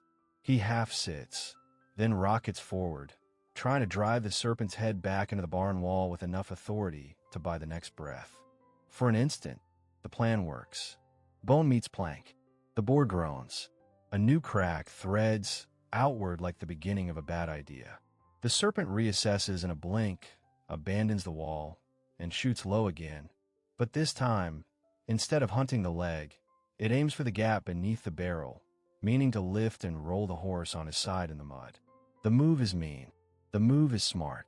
The stallion senses the theft half a fraction late. He drops his weight, tries to jam an elbow against a skull designed to ignore elbows. The snake's head bumps the underside of his chest and skids. There's a hollow, frightening sound, air and muscle clapping. The horse's front end lurches a hand's breadth. Hoofs scramble. One slips, finds nothing, then bites again on the ragged edge of a broken plank. The limb trembles. Not down. Close. A breath later, and the gap changes allegiance. The serpent slides past the worst of the kicks by grace of its own bruised flexibility and regains the center, coils gathering into a new equation that promises a different ending. The stallion backs 2 steps with the controlled panic of a professional, the kind that takes fear and spins it as power before it rots into terror. Rein sharpens, drumming hard enough that each drop stings when it finds skin. The gutter's tick-tick becomes a manic clatter. The barn door rattles in its track like an animal trying to wake. The corridor shrinks until there is no space left for mistakes, only outcomes. For one breath, neither moves. Not because they want the rest, but because both are translating the same truth. The next commitment will either end this or make it worse. You feel yourself lean in, as if your own body could tip the scale. Between porch and barn, fangs and iron hang the second by its throat, squeezing until the decision pops free. Who takes the next inch, and what does it cost? Rain thickens until the world is made of lines, silver cords slanting from sky to dirt, stitching everything into the same wet now. Mud breathes under hooves. The porch leans, but holds. The serpent hangs at the edge of the roofline, regathering itself with the slow cruelty of the thing that has never hurried. In that violence, a still point opens. The stallion turns his head and looks at her. Not past her, not through her. At her, with eyes so steady they pin the moment in place. Water clings to his lashes. A drop gathers at the corner and trembles, refusing to fall. His flank shivers once, a ripple of muscle under a coat gone dark with rain. He smells of iron and wet hay, and something electric that lives only in bodies built to run toward danger. Evelyn feels the look land. It doesn't ask for anything. It doesn't promise anything. It recognizes. A map unrolled between them without paper or ink. Fences scaled and not. Gates that never opened. Long nights spent arguing with pain until Dawn decided to take a side. She has known hands that left and doors that closed. He has known cinches pulled too tight and fields that ended exactly where he needed them not to. Different cages. Same language. The storm steps back a pace, as if manners apply, for one breath. The clatter on tin fades to a soft hiss. The serpent's slow drag overward becomes a foreign noise, like tires on a distant county road. You can hear smaller sounds again. Her own breath, measured and low. The faint hum in the walls from weight above. The quiet drum in her belly as the child shifts and settles. A small knock that says keep choosing. She lets her palms rise from the chair grips. Rain beads there and runs in thin threads. She could reach and touch the broad line of his cheek, the warm, living heat that no downpour can steal. She doesn't. Some bonds don't require hands to close. We finish this together. She doesn't raise her voice. She lays the words down like a plank over a ditch, plain, sturdy, enough to carry weight. His ears tip toward her. The drop it is, I finally breaks and tracks along the bone like a tear wearing a mask of rain. He lowers his head the smallest fraction. No bow, no show, just a reset, aligning purpose. A quiet answer. Lightning lifts the yard in white for the space of a heartbeat. In that cold flash you see the truth of him. Scars gathered into pale threads along one knee. A nicked ear healed crooked. A foreleg already spotted with red where scale found skin and the downpour couldn't wash the mark as fast as it arrived. He is not untouched. He is undeterred. She leans forward, just enough to put more of herself into the second that wants to break. The porch gives a gritty sigh under the shift, but she holds a chair with the strength in her back and arms, the kind that isn't flashy and never makes the papers. She thinks of the river's bitter smell, of boys on bikes turning tail, of Maddox writing checks against other people's futures. She thinks of the phone on the side table, dark and waiting, of the tape that will find watchers and doubters, and the few who decide to act. She thinks of a crib she built with stubborn directions and a wrong-sized screwdriver, laughing once when the final bolt seated true. All of it braids into one thought. Not today, not this home, not this child. The stallion's breath pushes warm across her cheek, humane and wild at once. For a moment, she can taste salt that isn't hers. It steadies her more than any prayer she's ever tried to remember. Behind them, under the oak, Maddox shifts and the bark answers, a scuff that reminds the world he's watching and waiting for failure. She doesn't turn. The oak can keep a shadow. She and the horse are busy with the part of the night that matters. Up above, wood whispers under a sliding weight, and the golden eye appears again at the edge, cold and exact. The spell doesn't break, but it tightens. The still point becomes a hinge. Evelyn sets her hands back on the rims, right, then left, choosing grip over comfort. The stallion flicks water from his forelock, sets his feet wider, then draws himself together until every line says now. Their gazes lock one more time, a pact struck without paper, without witnesses that count. What passes between them is simple as breath and hard as oak. I stand if you stand. I go if you go.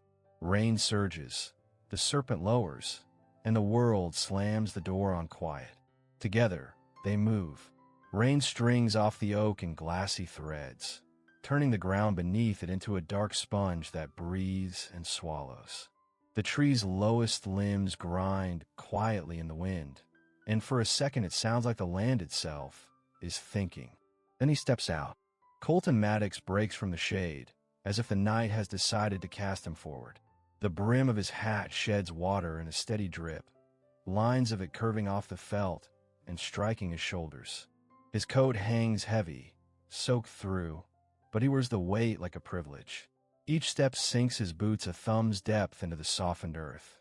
When he lifts a heel, the mud clings, reluctant to let him go, and you realize this ground knows his tread. He pauses long enough to take inventory. The house, leaning and loyal. The serpent, a black-green rope of hunger draped along the broken roof edge. The stallion, squared and heaving, rain glossing the hard plains of his chest. And Evelyn Hartwell, half framed by a doorway that can't decide whether it's a threshold or a trap.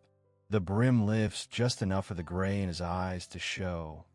Flat, patient, interested the way a banker is interested in a foreclosure. Let's not waste a storm without a show. The line lands easy, like a joke told by a man who never asks if anyone is laughing. His presence turns the air meaner, not louder. The storm keeps its voice, but sharper, as if every drop now carries grit. He doesn't look up when the gutter swings and clangs again. He's measured worse noise and filed it under cost of doing business. He moves closer, hands empty but not harmless. The wet cuffs of his jeans darken to black where the water has climbed. The stallion reads him. A 4-foot scrapes, carving a half-moon out of mud. The horse's ears pin, then aim straight at Maddox, then flick back to the serpent. 2 fronts, 2 prices. He lowers his head a fraction and sets his legs as if he means to carry both. On the roofline, the Anaconda repositions, gathering itself into the kind of coil that ends arguments. Scales rasp with slow assurance. It is a fact come to finish the sentence. The house answers with a deep, wooden ache. Somewhere inside, glass ticks in a frame. Maddox's mouth tilts. That's it, he says to no one and everyone. Line it up. Evelyn doesn't give him the dignity of stare. She keeps her eyes where they belong, on the living math in front of her, on the narrow corridor where iron and muscle have to be perfect for the next 5 seconds in a row. Her breath is controlled heat. Her left heel hooks the door. The hand on her rim is bone-white and steady. Beneath the other palm, the child turns. The pressure slides, returns, insists. She sets her jaw and makes room for that insistence. She has learned to carry 2 battles in one body. He steps far enough into the yard that rain starts tapping his cheekbones like impatient fingers. He doesn't wipe his face. He tilts his head instead, the way a man listens to a song he already knows the words to. The river bank, the county meetings, the slow bleed of favors. This is just another verse. You walk away, he calls, voice clean over the weather, and the next minute belongs to you. Stay. His eyes flick to the stallion, to the coil above, back to her. And I get to choose who thanks me later. The stallion surges half a step, a short, violent punctuation that throws mud against Maddox's shins. Maddox doesn't back up. He smiles, small and amused, as if the animal has just spoken out of turn in church. The serpent feels the shift in the ground, weight angling toward it, air changing shape, and lowers its head to bring the world into reach. The golden eye opens wider, lidless certainty, taking inventory the way Maddox did. Gravity waits for the signal. Evelyn finally looks at the man, just long enough to measure how far he is and whether he will close the last yards if she gives him her attention.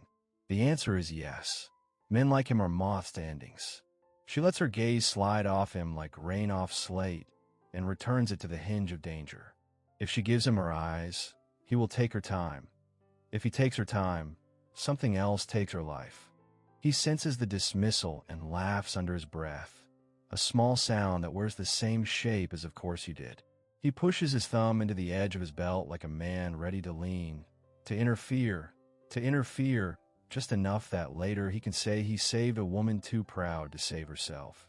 The yard tightens to a focus point. The stallion draws himself shorter, denser, a fuse shortened to nothing. The serpent draws longer, smoother, a river pulled straight. The house leans another hair toward collapse, siding humming like a bad note on a church organ. The rain decides to come harder, as if it, too, wants to see blood washed clean. "Colton," Evelyn speaks without volume, and her voice knifes the space between them. He glances up out of habit when people say his name. She takes the inch that glance gives her and spins it on the horse, a low syllable, barely air. Now, the stallion launches, not up but across, a brutal arc that turns distance into damage. The serpent answers like a sprung trap, head scything for the soft between ribs and shoulder. The porch explodes into noise. Splinters rise and fall. The gutter slams and finally shears free, turning itself into a silver whip that hits mud with a wet snap. Maddox steps in 2 paces more, boots swallowing with each lift, until he stands where the oak's cover ends and the storm claims him. He looks baptized and unbothered. He is close enough now that Evelyn can hear the leather in his coat creak when he shifts, close enough to see the small, puckered scar under his jaw and no beard ever quite hides, close enough to smell, even through rain, cow, gasoline, the ghost of cologne applied hours ago for no one in particular. He's not here to help. He's here to be seen by the story when it tells itself tomorrow. "Do it," he says softly, but you can't tell if he's talking to the snake, to the stallion, or to the corner of the porch that keeps flirting with gravity. Maybe he's talking to the night. The stallion's hooves crash down. The serpent's head hammers sideways. That awful half-drum, half-bone sound punches the air out of the yard. The recoil slams the snake's body against the barn wall. The boards flex and throw it back. A loop flashes, looking for a leg. The horse jerks free with a savage twist that risks tendon to buy space. Rain becomes mist around them, each drop shattered by speed. Maddox takes one more step. You feel the choice in it like a hand sliding a card on a felt. He has decided which inch is his. He reaches, slow, polite, for the porch rail that no longer exists, as if to rest his hand on history, as if to claim a piece of the frame right before it quits being frame at all. Evelyn sets her brakes with a sharp click. The sound is small and absolute. The look she gives him is cleaner than anger and harder than hate. It's refusal in its original form. He enjoys it. You can see the pleasure move through him like a drink. He lifts his chin in salute, a mockery of respect, the kind of gesture men use when they think they own the ending and are magnanimous enough to let you choose your last line. Then the oak above him shakes itself like a wet dog, and a fat branch finally lets go. It falls hard and crooked, slapping the ground a yard behind him and pitching mud across his back and hat. He flinches, a small, human motion he can't swallow fast enough. The spell of his smoothness cracks. Only for a second, but the night counts in seconds now. He turns, eyes colder, and when he turns back, the stallion is already in motion for another strike, and the serpent is adjusting its math, and Evelyn has used the flinch to slide her chair 2 inches left to buy a cleaner angle on the door. 2 inches can be a life. Maddox wipes mud from his cheek with 2 fingers and looks at the stain like he might invoice the weather. When he looks up, whatever softness the storm gave him is gone. He is all calculation again. "All right," he says, voice low and satisfied, rain running off the brim in 2 neat curtains. "Let's finish it." The yard tightens a second time, smaller, harder. Under the oak, the wet grass gleams. On the roof, a golden eye resets. In the doorway, a woman refuses to make space for any god but grit. And at the center, where iron meets hunger, choice pulls taut until something has to tear. Rain needles the eaves and turns the air into a tight sheet of sound. The overhang funnels the storm into a cold river that runs off the roof's edge and crashes to the porch in steady ropes. Beneath that spill, where the light dies early and the ground is already soup, the two bodies find each other again. Iron and muscle against a length of hunger that has never learned the word enough. The serpent moves first. No coil to warn, no flourish, just a low, surgical dart. The head schemes the mud, so close it pulls awake behind the jaw. Its mouth opens into a clean, black hinge and tracks the line of the stallion's front legs with a terrible patience. The aim is flawless. Cut the distance, take the tendon, make the world smaller in one bite. The horse reads the angle like numbers on a page. He drops a shoulder, folds a knee, and snaps a foreleg clear with the kind of speed that looks like refusal made flesh. The strike shreds rein and takes a mouthful of air. In the same breath, he drives a hind foot down and forward, a piston fired to meet the thread on its own plane. Hoof meets scale. The sound is a thick, wet drumbeat that climbs your bones and rattles your teeth. Mud detonates. Brown water sheets up his flanks. Grit peppers his belly. The serpent's head jerks, not far enough. It slides sideways and under, changing the math mid-motion, and a loop of its body rolls for the cannon bone, meaning to cinch and crush. The loop finds hair slick with rain, then skids. The horse slashes backward with his other hind and punishes the attempt, iron biting a softer seam, where jaw becomes neck. The blow lands half on armor, half on the hinge. The creature buckles and snaps back, rage burning away whatever pain tried to teach it caution. The tail answers with a whip. It scythes across the water-dark air and lands square on the porch post with a crack that belongs to split firewood and broken promises. The post shivers, takes the insult deep, and starts to give.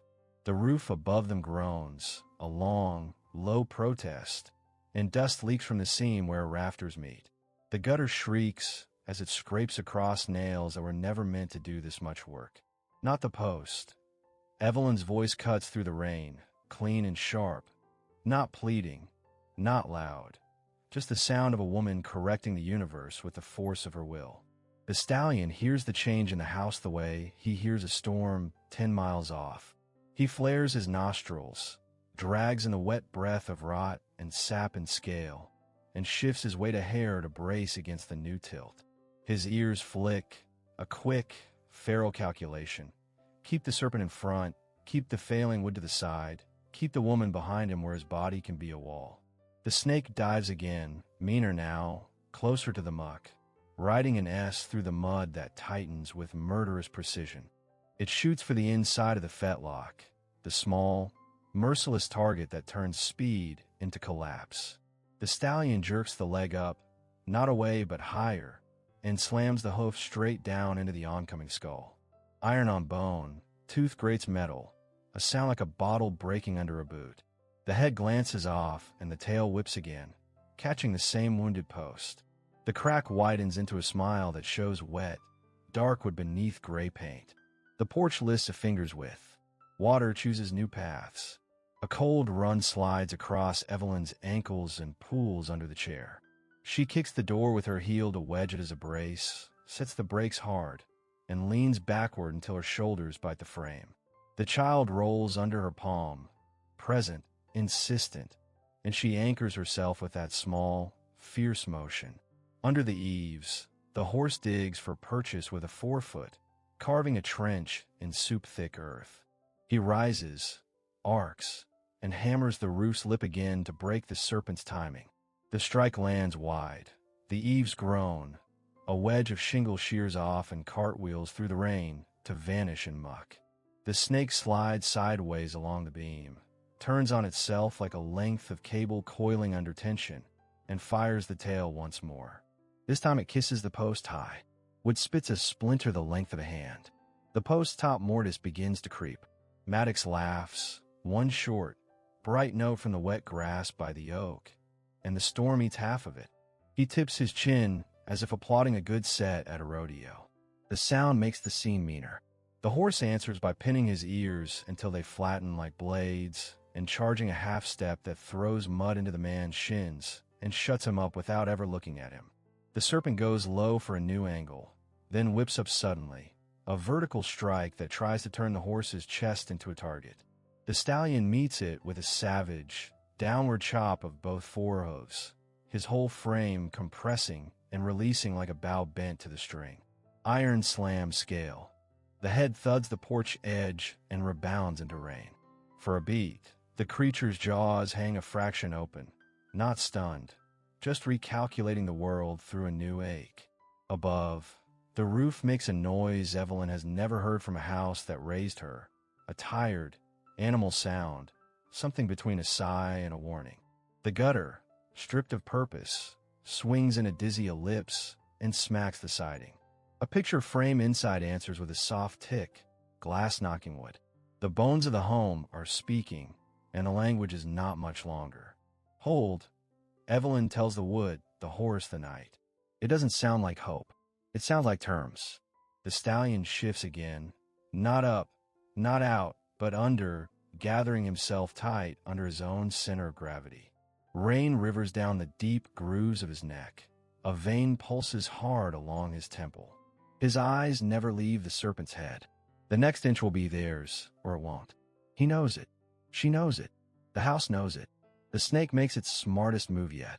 It feints for the leg, and, when the hoof lifts to deny the target, it reroutes mid-strike and lashes the tail hard across the post a third time. The crack becomes a seam. The seam becomes a split. A thread of daylight opens between post and beam. Water roars off the roof like a crowd gasping. The stallion explodes forward, chest taking the space where structure fails, shouldering the collapsing corner with a violence that turns his body into scaffolding for one impossible second. The post sags onto him instead of air. He grunts, short, hot, furious, and shoves up, buying the house a breath with his own bones. The serpent reads the new geometry with ruthless gratitude. It dives for the gap he created to save the home that shelters the woman he protects. The head clears the eve. The neck follows. The world narrows to a black mouth, and the white arcs inside it. Evelyn's hands fly from the rims. She grabs the splintered rail that remains and yanks her chair a single inch left, skin peeling under her palm. The inch changes the line. The mouth misses flesh and finds the empty space where a wheel had been. The tail whips again. Reflex, rage, searching for the post it's been taught will break. It finds the stallion's shoulder instead. The slap rings like a stone thrown at a water trough. He surges through the pain and lifts the failing corner higher, legs skidding, iron biting, nostrils ripping the storm for air. "Stay with me," she says, not to the house, not to the horse, not to the night, but to all three at once. Under the eaves, fangs and hooves trade inches in a blur that turns rain to steam and wood to warnings, and every drop that hits the ground asks the same hard question. What holds? Animal, structure, will, when the next strike lands. Rain pours off the eaves in ropes, battering the corner of the porch until the paint looks like it wants to run.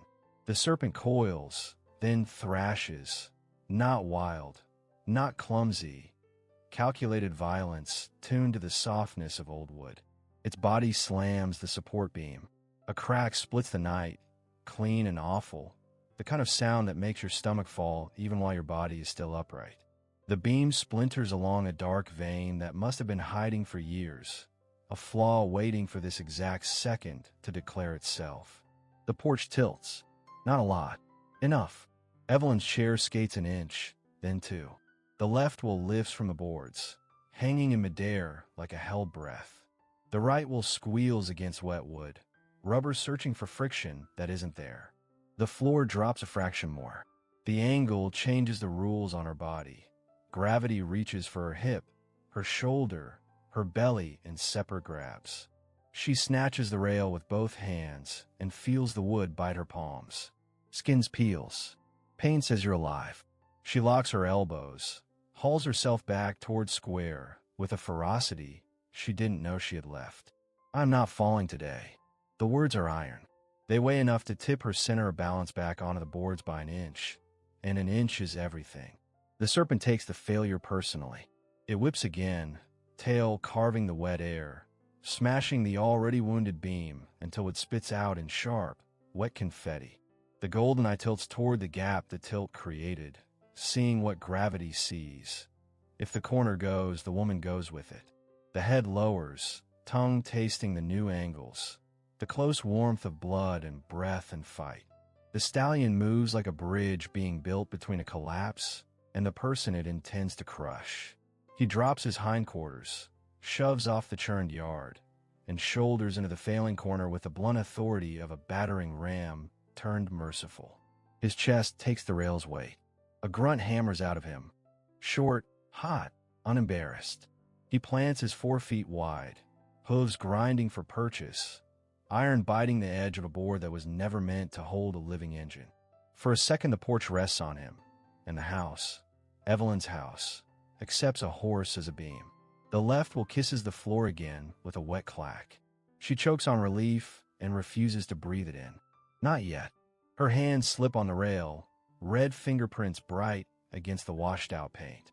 She drags the chair an inch back, then another, each inch paid for in the burn of rope scar pain along both palms. The baby rolls under her hand, a low, insistent pressure. She answers without words by shifting her weight to protect the curve of life that trusts her to know what to do without permission. Above them, the roof complains, a long, exhausted sound like a tired animal deciding whether to lie down in the road. Shingles slew a sheet of muddy water. Dust trickles from the ceiling seam in a thin brown rain. Inside the house, a picture frame taps itself crooked. It's all the small evidence of a home being asked to be more than a home. The serpent slides lower, aiming for the gap between the stallion's withers and the sagging rail. It means to thread the needle and come up in the space where Evelyn lives. The head advances, deliberate. The jaw opens. The porch breathes, oily fear. The horse shifts with the grace of something that has learned to carry weight that isn't its own. He slants his body to widen himself, throwing his shoulder into the rail so the corner can't sink another inch. His right foreleg stamps, once hard, into the beam's foot to pin it against the deck. The blow thuds through the floor and up Evelyn's spine. She takes the jolt as if bracing a door. The serpent lunges, choosing speed over elegance. Fangs scythe for the line between wood and flesh. The stallion's head snaps down with a violence that steals the breath from the air, his forehead slamming the skull sideways into the rail. The impact knocks a chunk out of the rail the size of a fist. Wood explodes into slivers that sting Evelyn's forearm. The snake rebounds, furious rather than stunned, and tries to use the rebound as momentum to wrap. A loop flashes, searching for a leg to own. Forward, Evelyn breathes, not to command, not even sure the horse will hear her through rain and terror, just to join her body to the next second, as if that could change its shape. He hears, or he decides the same thing in the same heartbeat. He surges, chest deepening, neck arched, turning himself into a living wedge. He drives the rail back into its mortise. The split shrieks, but holds tighter. For one glorious beat, the porch feels level, false and brief, and enough to let her pull the chair a final inch to the safer line. She flips the brake with her thumb. The click is tiny and absolute, a promise to herself. My wheels stay here. The serpent, denied again, thrashes in a tight, ugly roll that rips the last intact angle from the corner. The beam opens like a mouth. The porch slumps. The left wheel lifts again, climbing air, higher this time, and Evelyn's stomach drops with it. She snatches the jagged remains of the rail and feels a splinter go deep, a hot sting she'll bleed for later. She's grateful for the pain. Pain is proof. The horse makes a choice that isn't fair to ask of any creature. He steps under the failing corner, shouldering the mass that wants to fall. The post strips the last paint from its side on his skin. The tail of the serpent finds his shoulder and hits with a slap like a flat shovel meeting water. He flinches and does not move. He bends his knees and lifts. His back rounds. His breath comes out of him like smoke from hammered steel. He becomes the thing that keeps the roof over her head and the most literal truth a story can manage. Evelyn's face breaks into something fierce and bright that a camera could never explain. "Good boy," she says, the words ragged, reverent, a clear bell rung in a factory of noise. The snake hates the shape of this moment. It turns it into a problem it knows how to solve. It pours half its length past the beam, using the horse's body as a brace, and strikes for the new line to the woman. The head clears the corner. The mouth opens to rewrite the chapter. Evelyn lets go of safety. She releases the rail to grab the wheel, jerks the chair a brutal inch left and back, scraping her ribs along the doorway. The mouth takes the space where she had been and closes on splintered wood. Tooth meets rail with a cracking bite that drives a vibration through the corner and into the horse's spine. He groans once, the sound of statement rather than complaint, and shoves up a hair more. Rain roars. The crack in the beam elongates like handwriting. The porch decides it might live another minute if every living thing keeps its promise. She resets her palms, blood and rain slicking the grips, and stares down the black-green head as it retracts for another try. In the reflection on the serpent's eye, she sees a woman with rain-stripped hair, cut cheek, split knuckles, and a steadiness that wasn't there this morning. She sees the horse as a shadow taller than the door, making himself in a shelter in a world that would rather be devoured than rebuilt. She sees the life inside her move, unfazed by the storm, reminding her that fear can be fuel if she lets it. "Look at me," she says, and the snake does, because even ancient hunger recognizes a thing that refuses to be called prey. The head wavers. Not much. Enough. The stallion seizes the shift, thrusts his shoulder higher, and hammers a front hoof down into the beam's base as if he could nail the world back together with iron. The blow drives the fractured wood deeper into its notch. The corner shudders and holds. The serpent draws back to strike again, obligate, relentless, because that is what it was born to do. Evelyn bares her teeth to the rain. "Try," she says, voice low and steady. "See what you meet." She has stopped asking the house to save her. She is saving the house, the horse, herself. In that order, all at once. The scene hovers on the edge of a blade. Fong, hoof, beam, blood, will. And then the night leans in, eager to see who pays for the next inch. Rain ladders down between you and him, each rung a cold wire. Maddox closes the last yards like a man inspecting his property after a hard blow. Unhurried, certain the deed is already in his pocket. 10 feet out he stops, boots sunk to the weld in the softened earth, hat brim raking sheets of water off his face in 2 knee curtains. Lightning flares, and, for a breath, the gray in his eyes turns to hammered tin. Behind you, the stallion holds the corner like a living beam, legs trembling with the strain he refuses to admit.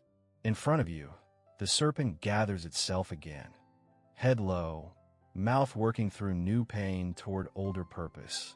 The house quivers across your shoulder blades. You feel its tired bones through the doorframe, through your skin, as if the building has borrowed your spine and is begging you not to let go. Maddox lifts his chin, voice pitched to cut cleanly through rain and wood and animal noise. "Say it, and I'll pull the trigger." He doesn't reach for the gun. He lets the idea hang between you. More dangerous because it's still dressed in choice. The storm seems to lean closer to listen.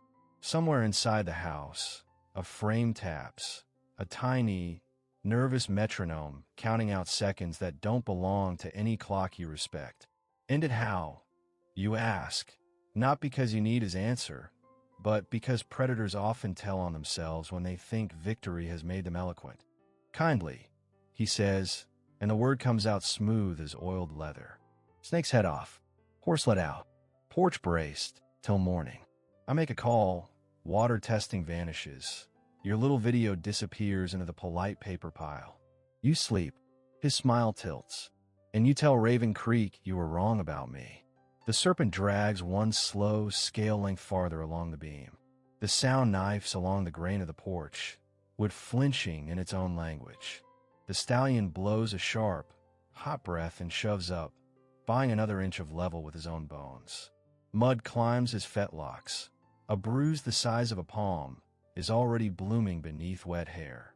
He does not look at Maddox. He looks at you, in the dark mouth aiming to rewrite you. You don't know my voice. You don't raise yours. You set it down in the space like an anchor.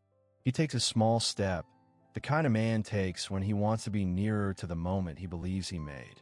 He isn't foolish enough to cross the horse's line. He's arrogant enough to think lines move for him.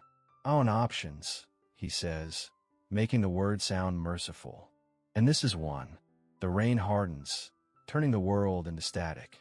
Your palms sting along the torn places where the rail bit you.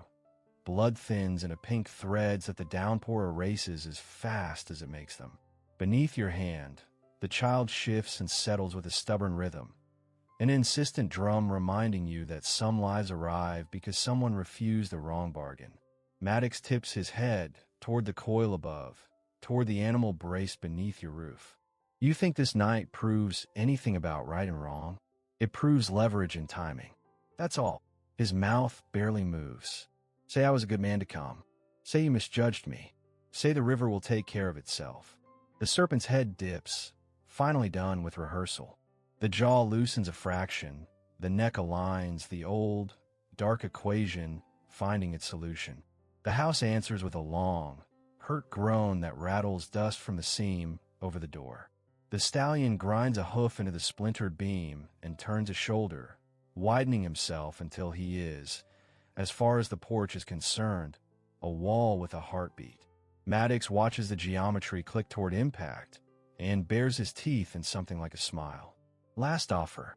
You look at him, and then past him at the ruined yard, at the oak shaken raw, at the gutter lying like a bent blade in the mud.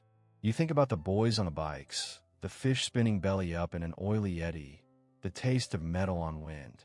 You think about every quiet you've survived, and the cost of each yes you refuse to say. Your hands settle on the rims, right, then left, blood and rain slick under your fingers, grip sure anyway. You brought poison to our water and called it weather. Your voice is steady enough to carry. Tonight, I don't make liars comfortable. Something cold passes through his eyes, a quick eclipse of that easy confidence. He glances at the serpent as if he could hurry it with a look. He glances at the horse as if he could lower it with a wish. Way looks back at you. The calm is back, but thinner, the way cheap paint goes streaky in hard rain. Pride, he says, almost conversational. That's the hinge the world hangs you from. Principle, you answer. That's the nail it hangs on. The serpent snaps the last inch of distance. The stallion explodes forward to meet it, iron on bone, a wet, brutal clang that punches air out of the night. Splinters fly. A fawn skates and scrapes a spark from a shoe that dies as quickly as it's born. The porch dives, then rebounds, listing but alive. Maddox's hand goes toward his belt, a reflex, a habit, a promise he wants to make true. He stops himself, because pulling metal makes him a part of the fight instead of the narrator. He likes being the one who names what happened. Say it. He tries again, softer, knife closed now. Say I was right. You meet him without blinking, rain running off your jaw like you were carved for this. You were seen. The 3 words hit harder than anything with a trigger. His mouth tightens. Not a lot. Enough. Behind you, the stallion slams a 4-hoof down, driving the fractured beam into its mortise like a smith setting a glowing rivet. Above you, the serpent reels, then flows back, then gathers. The house holds because an animal decided it would. The yard holds because a woman refused to spend the truth for safety. The night holds its breath the way a jury does when the clerk stands. Maddox bares his teeth, in anger or in admiration, it's hard to tell, and takes one backward step, not retreating so much as making room for the ending he expects to own. You'll wish you'd said it, he tells you. You taste iron from your split lip, and the clean ache in your hands and the hot, wild air from the horse's lungs. You keep your eyes on the strike that's already building. I'll teach my child what it costs to mean a word. The serpent comes like a verdict.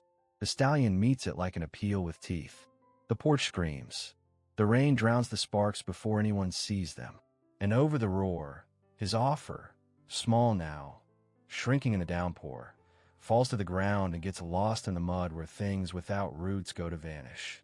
Rain turns the yard into muscle-deep mud, a slick battlefield that eats footsteps and spits back the smell of torn grass and iron.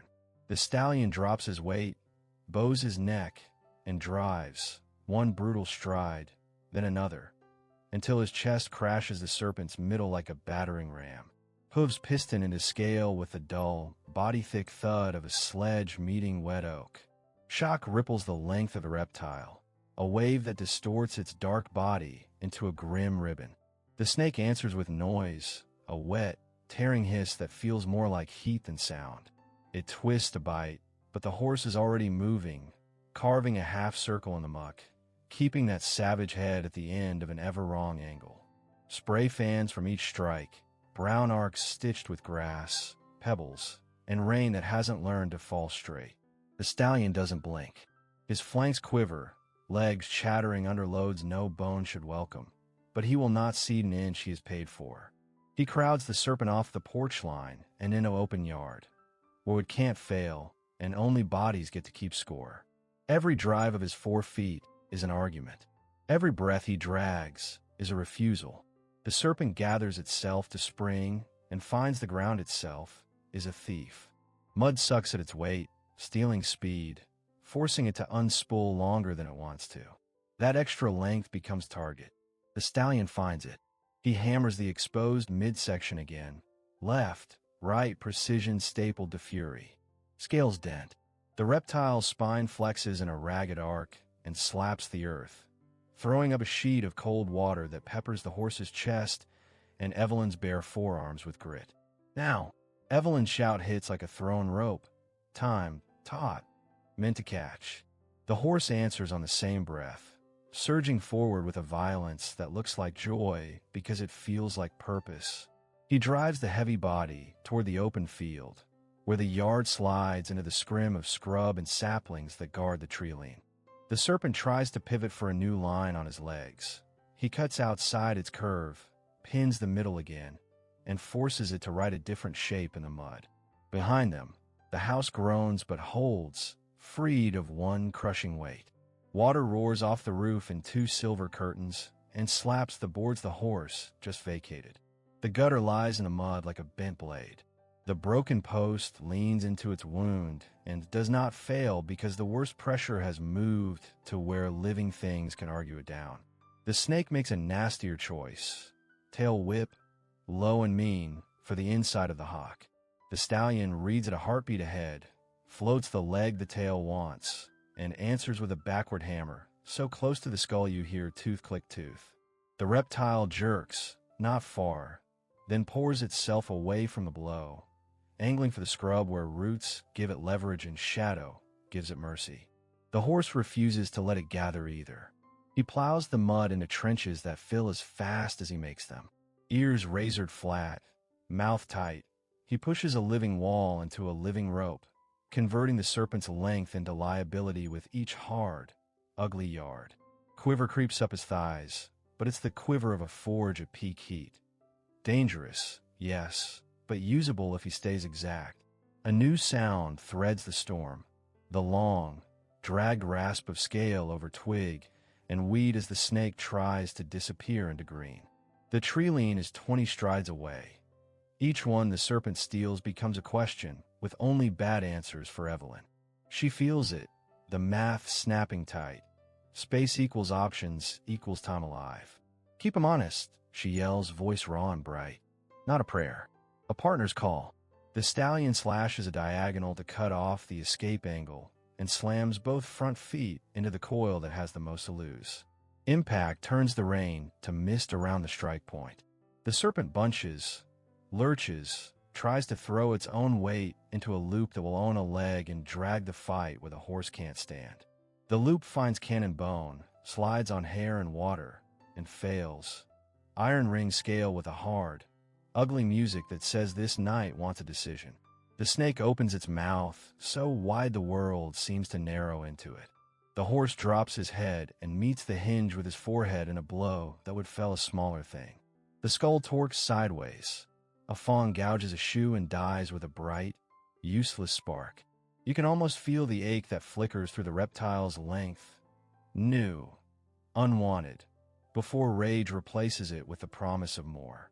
Rain pounds, mud grips, muscle shakes. Neither gives. The serpent darts low for the inside line to the treeline again, skimming water as if it were polished stone. The stallion takes a risk. Instead of striking down, he drives through, chest in a coil, betting his weight against ancient leverage. He wins the inch. The reptile loses position and, for the first time, shows something like hesitation, a stutter in the smoothness, a recalculation that costs.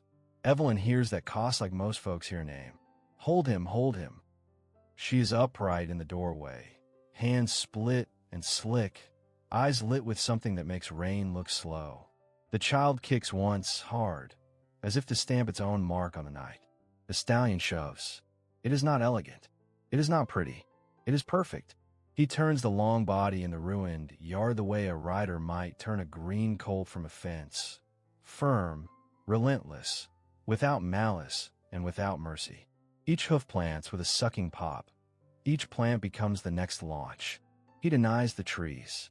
He denies the ditch. He denies the dark cover that would make the next minute unreadable. The serpent, angry at physics, tries one last tactic, straight line speed. It throws its head, reaches in a whip, and shoots for open field. The horse matches it with a sprint that looks impossible on mud, hips rolling like a thunderhead, shoulders eating distance, lungs tearing hot air from cold rain. They hit side by side, and the horse slides his chest across the reptile's middle and moves it with the authority of a river changing banks. The treeline is no longer the story. The open yard is. The serpent is no longer choosing where the fight happens. The horse is. Good. Evelyn's praise is a flare in the downpour. It finds the animal and steadies his next breath. For the first time, the snake pulls back not as a setup, but as an involuntary step. The smallest retreat, a single scale length that admits this ground is hostile. Its eyes remain cold coins, but the body language alters by a hair. Angle widened, head higher, searching for a mistake that isn't coming yet. Maddox stands with rain tracking his jaw, his hat brim shedding a constant curtain. He says nothing now. The show he wanted is happening, and for the first time he isn't sure which part is his.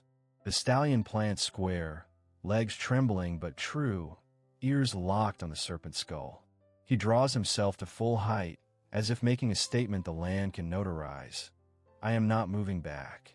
The snake inhales the wet air, blood, iron, old wood, woman, storm, and makes its choice. It doesn't flee. It recenters. But the tide has turned enough that you can feel the earth itself rooting for the heavier heart. Evelyn sucks in rain and air and something like belief.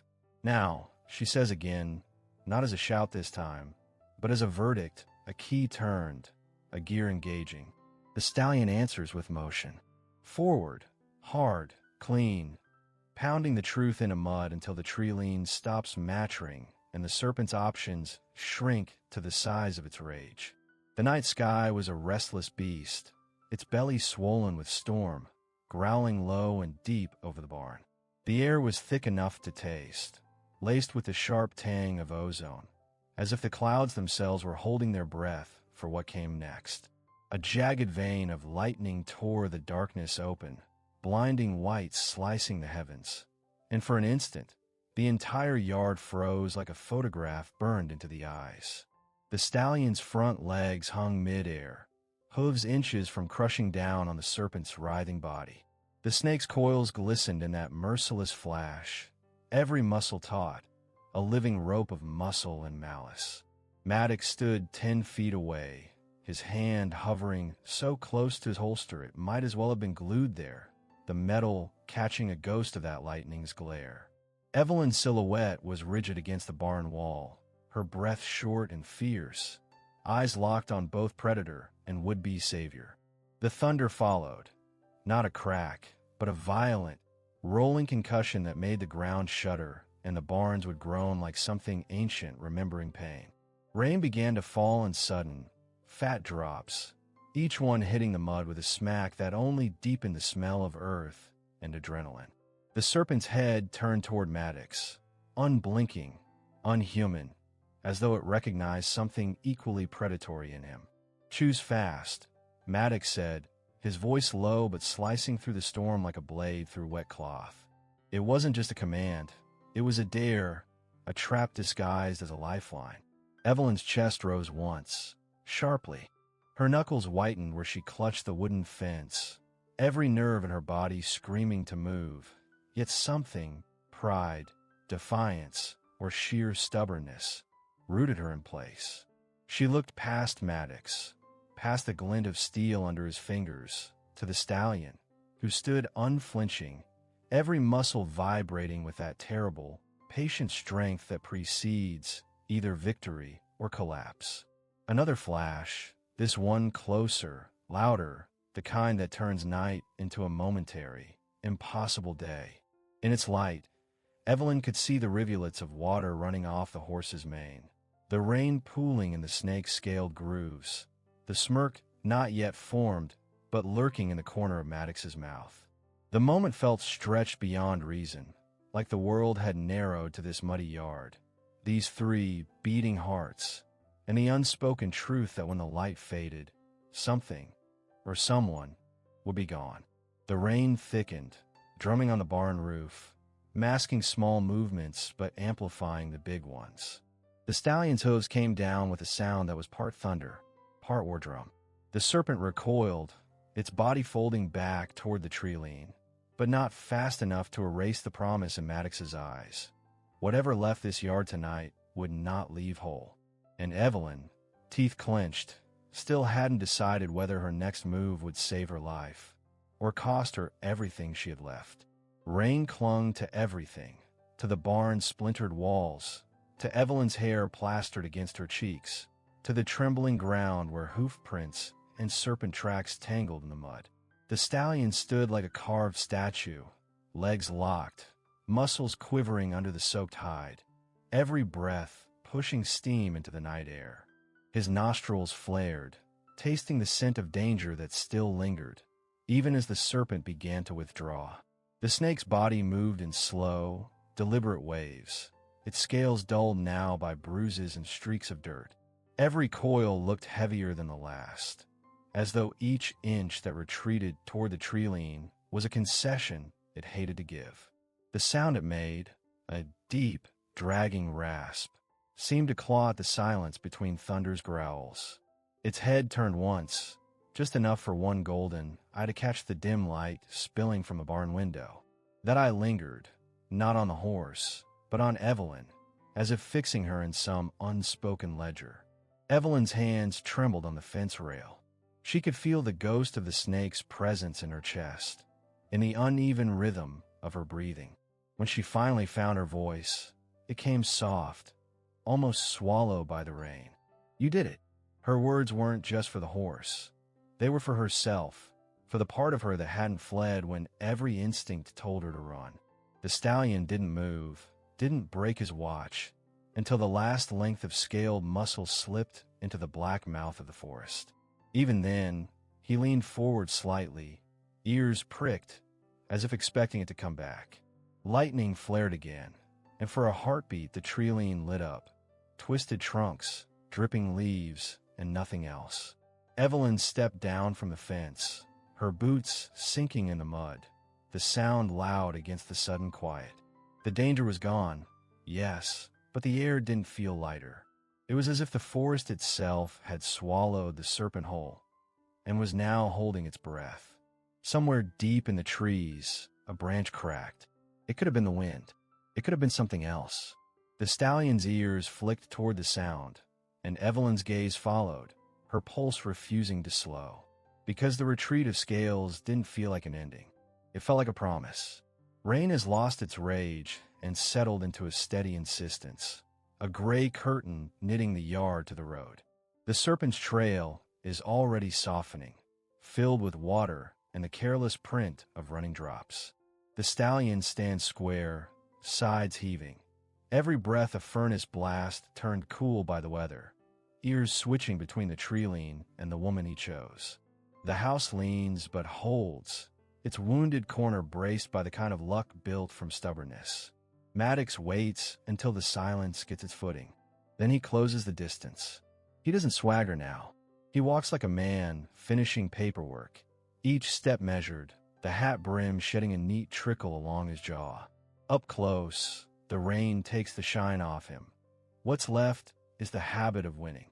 He stops, so near you can smell what the day wrote on him. Wet leather, cattle yard, the thin bite of gasoline. He pitches his voice low enough that only the porch boards and the baby inside your body get to overhear. You want a night, not the war. The sentence lands gentle, like a blanket he means to pull over your face. He studies you the way men study a map they intend to fold and put in their pocket. Rivers move. He goes on, soft as receipts. Contracts move faster. I turn a valve, and fishermen move out. I file a number, and your fence line moves inward. You lay down, and the whole county moves on. His eyes drop for a beat to your hand on your stomach. And that, he says, without pointing, without daring, that's a lever I can pull without leaving fingerprints. Behind you, the stallion turns his head so that one dark eye fixes on him. The horse doesn't lunge. He just looks. It's enough. Some animals deliver sermons without a sound. Maddox half smiles at the attention, then tilts his face back to you, letting the rain polish the cruelty off his tone. You told them a story about me, he says. I'll tell them a better one about you. The kind that sticks in a church lobby and at the diner when the coffee goes burnt. You're not from here enough, they'll say. Too proud by half, they'll say. Maybe you're unstable. Maybe that accident did more upstairs than the chair shows. People like a reason that lets them sleep. You taste blood where your lips split earlier. You don't lick it away. It helps you remember exactly which words earned it. Your palms throb under rain, raw where the rail stripped skin, and that helps too. Across your ribs, the baby answers the storm with one strong, rolling press, a small pulse that chooses you back. You have something to shoot, Colton, you ask quietly, or just a mouth that does the same job. The smile doesn't change, the eyes do. Their gray goes colder, flattening to a color you've seen on the river right before the toxins settle. He leans in half an inch, close enough for your breath and his to disagree, and lets exhaustion into the conversation like it's a friend who owes him money. I don't need to shoot, he says. Men who shoot get paperwork. Men who move money get applause. He glances at the ruined gutter lying in the mud. You think water tells the truth? It tells the story of the last hand that touched it. Then will be the next hands, you say. No lace, no sermon. A statement built from the steel of your night, uncovered. He studies the sentence for weak joints. Finding none, he shifts his aim. Your land's tired, Evelyn. You can't hold it up with a horse. You can't keep the rain off with will. You can't birth a child into a field that won't feed it. He lets the quiet hang a second, then adds, almost kindly, Sell. Before winter remembers your name. The stallion lifts a forefoot and sets it down again with a deliberate bite into wet wood. It's not a threat. It's punctuation. You lean your shoulders deeper into the doorframe, letting the house take some of you while you lend it a little spine. You talk like an auctioneer and think that makes you God. You say, but I saw your face when the branch fell. I saw your step slip. The night kept the receipt. A breath. You don't scare me anymore. You just confirm me. For the first time since he left the oak, he glances over his shoulder, just a flick, to check the place where the serpent vanished. Not fear, inventory, then back to you. He lowers the brim to wipe rain from his lashes without lifting a hand. Old habit, old vanity. When he speaks again, the polish is back, but you can hear the grit under it. I'll send a man Tuesday, he says. You can hand him your apology or your deed. I'll accept either. You'll meet a gate, you answer. Locked. He almost laughs. doesn't. Gates are for folks who believe in lines. He takes a half step back, the rain making a shawl of sound on his coat. You'll learn, or you'll leave. Either way, the river remembers who fed it. You fed it poison, you say. He tips his head, as if you've complimented his choice of boots. Poison is what small towns call scale. It's only bad until it pays their bills. His eyes track once more to your stomach, quick and shameless. The world teaches. I'm a good teacher. Then listen to your own lesson. You say, and you're surprised by how calm it sounds. Water finds its level. So do lies. The stallion blows, not a snort. No theatrics, just a long line of breath that rides the rain like a low note. Maddox looks at the animal the way a man looks at a locked door he intends to own by Thursday. Then he settles his hat, turns on a boot heel that squeaks in the mud, and gives you his back like an insult and a promise. He walks without rush, letting the weather erase his steps. The oak takes him in, then hands him to the dark road the way the river hands a branch to its next bend. He doesn't look back. The yard changes with his leaving. Not safer, just honest. The stallion eases his stance by a hair, as if shifting a heavy memory from one shoulder to the other. The broken post creaks and then is quiet. Somewhere out by the tree-line, a night bird decides the argument is over and says so like a rubber hinge squeaking once in the wet. You look down at your hands, at the pink channels the rain is carving through blood and grit, and think, I can work with this. You look at the horse and say, voice low but firm, we'll need the halter and the good rope. I'll stitch the beam from the inside. You'll stand. We'll call the county. And if they don't come, we'll make them come. He watches you like a foreman, taking the measure of a plan and finding it workable. You push your chair forward and the wheels bite. The porch mutters and holds. The baby rolls once more, as if testing the edges of its room, then settles. You breathe the cleanest breath you've had since the first cracked splitwood. Wet, cold, full of iron and promise. Behind the rain, a far engine turns over. Maybe a neighbor, maybe the county truck, maybe nothing. Ahead, the yard is a ledger crisscrossed with lines. Hoof, coil, boot, tire. Some of those lines will wash. Some won't. You decide which ones get to be permanent by what you do next. From the road, the weather carries one last scrap of Maddox with it. A dry echo of his tone rather than his words. Not the war. Fine. Let him keep the phrase. You have a better one. Not alone.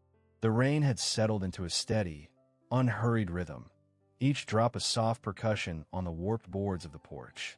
Evelyn's hands pressed into the slick wood of the armrests, fingers trembling from more than the cold.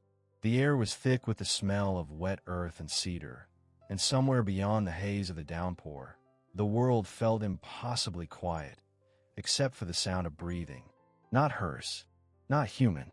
The stallion stepped forward from a yard, his dark coat gleaming with rivulets of rain that traced the ridges of muscle along his neck and shoulders.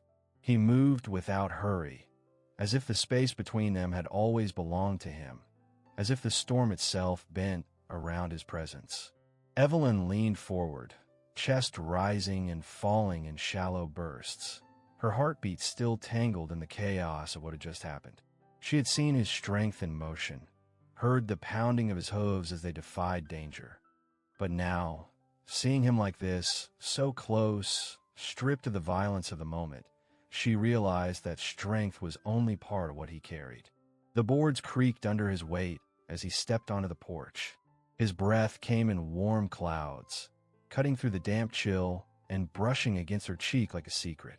Evelyn's eyes fluttered shut, the warmth of him seeping into her skin. She could feel the rain still clinging to his mane, droplets falling in slow arcs to the floor between them. I don't even know your name, she whispered, the words fragile, almost swallowed by the rain. The stallion lowered his head further, his dark eyes steady and unreadable, but full, so full, of something she couldn't name. It wasn't gratitude, and it wasn't curiosity. It was recognition, as if he had been searching for her as much as she had been waiting for him, though she hadn't known it until now. Her palm, hesitant at first, rose from the armrest and found the slope of his neck. The heat there was startling, alive, steady, certain. Beneath her fingers, muscle shifted like coiled rope under silk. She felt the subtle twitch of his skin where raindrops traced their paths. The storm might as well have been miles away.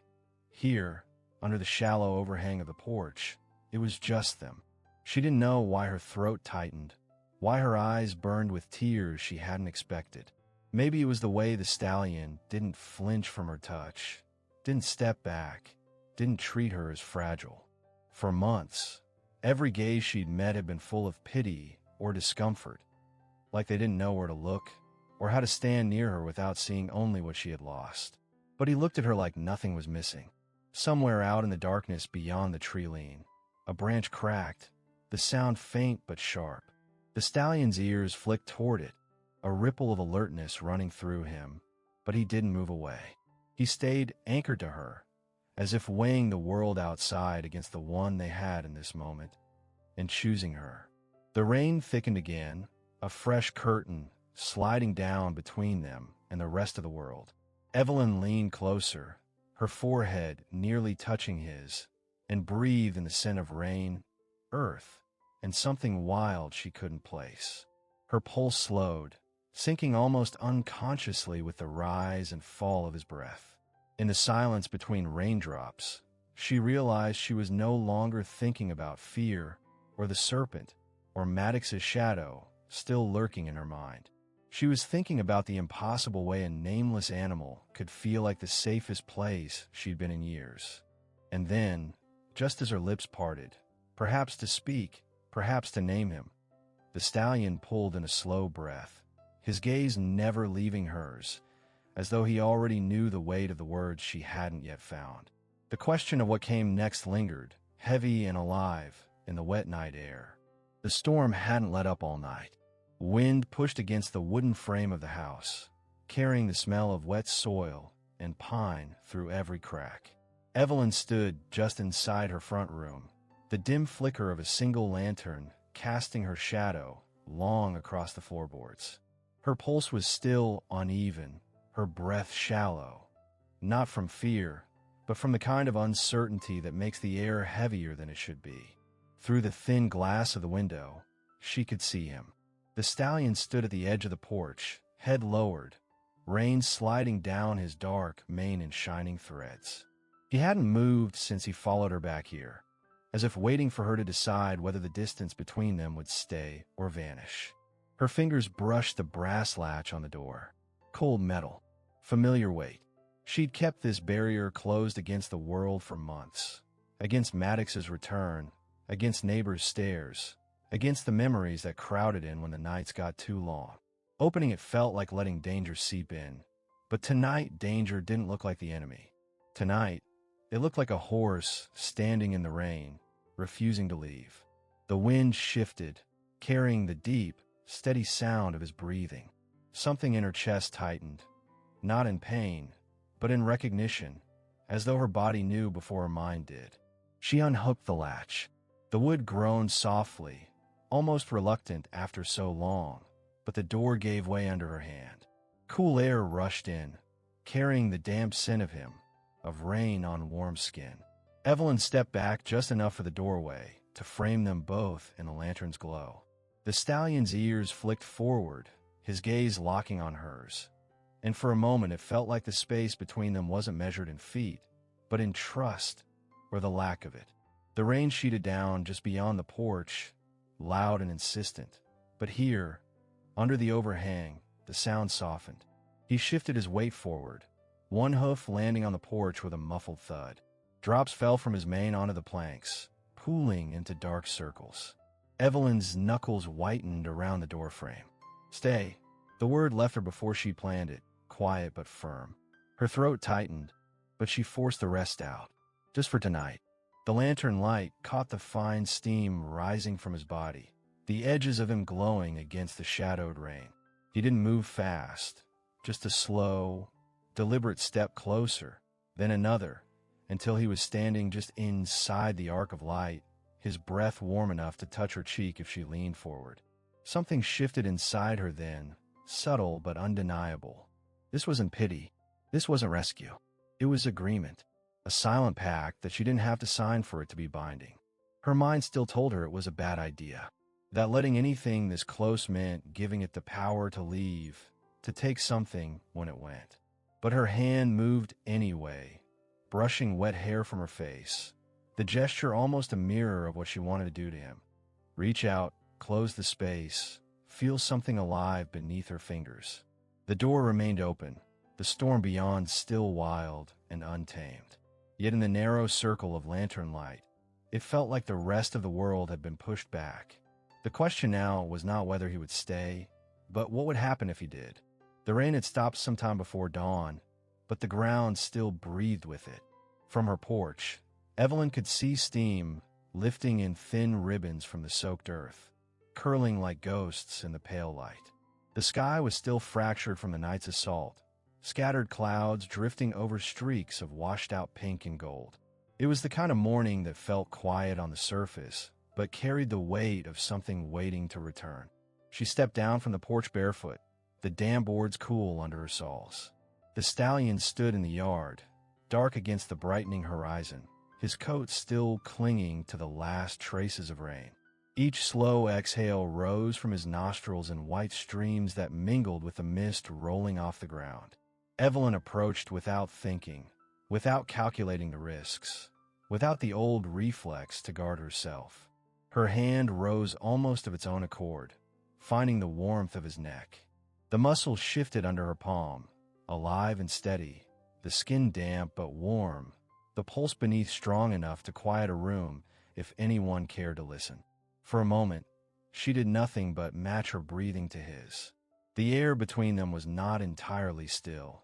It moved with the faint twitch of his ear, the slow blink of his dark eye, the distant drip of water from the trees.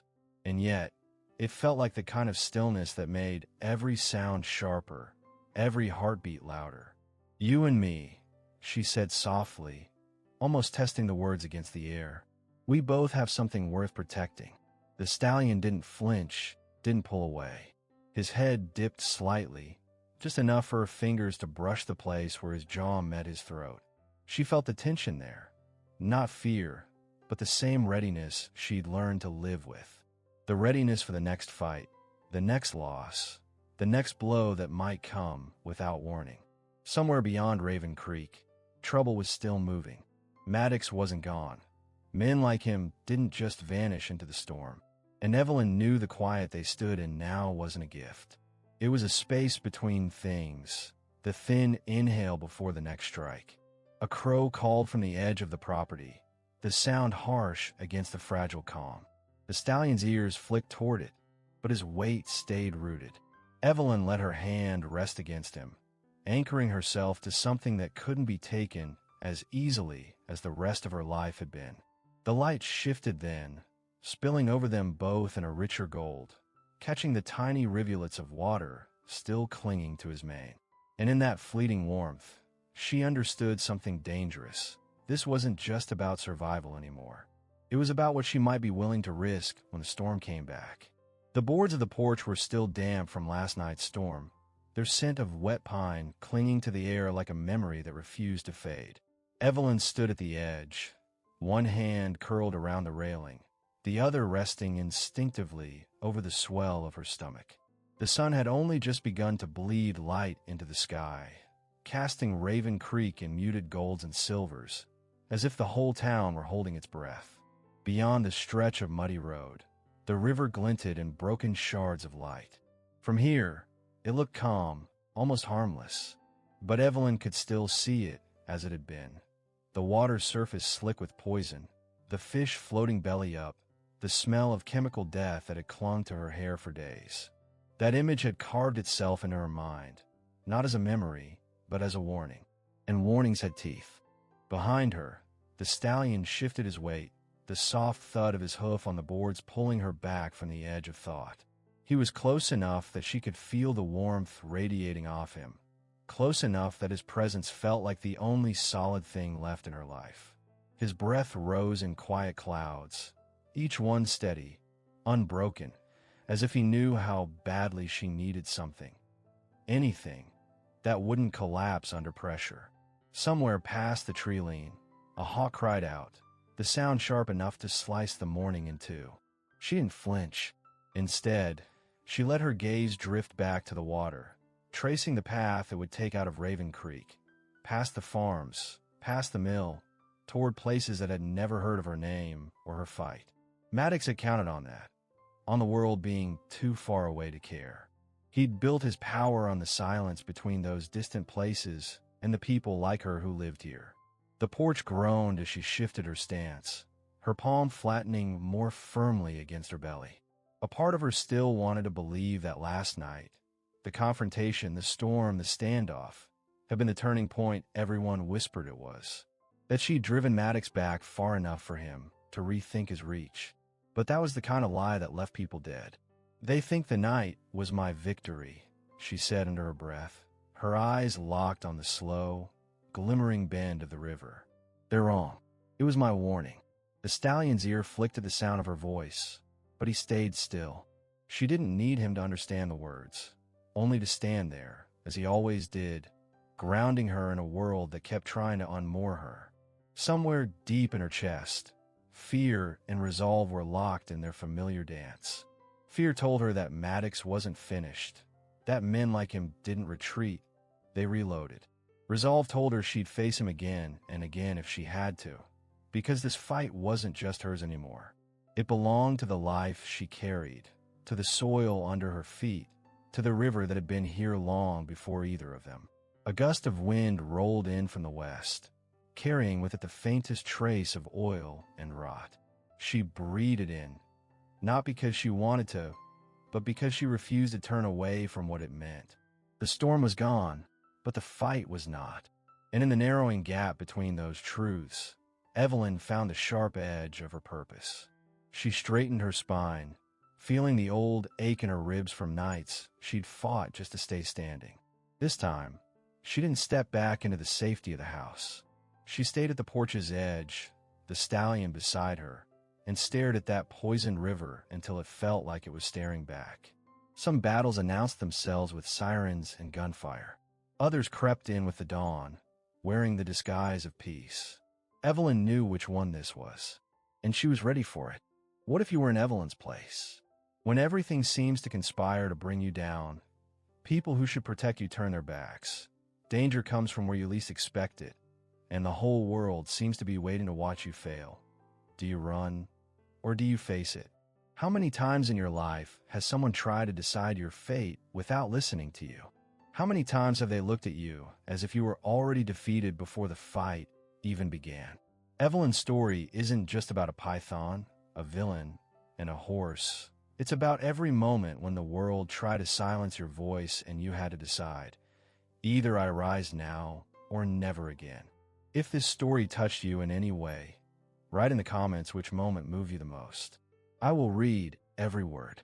Subscribe to the channel and turn on notifications so you don't miss the next chapter of this story, because Evelyn's fight is far from over. And share this with someone who needs to hear it today. It might be the spark that reignites the courage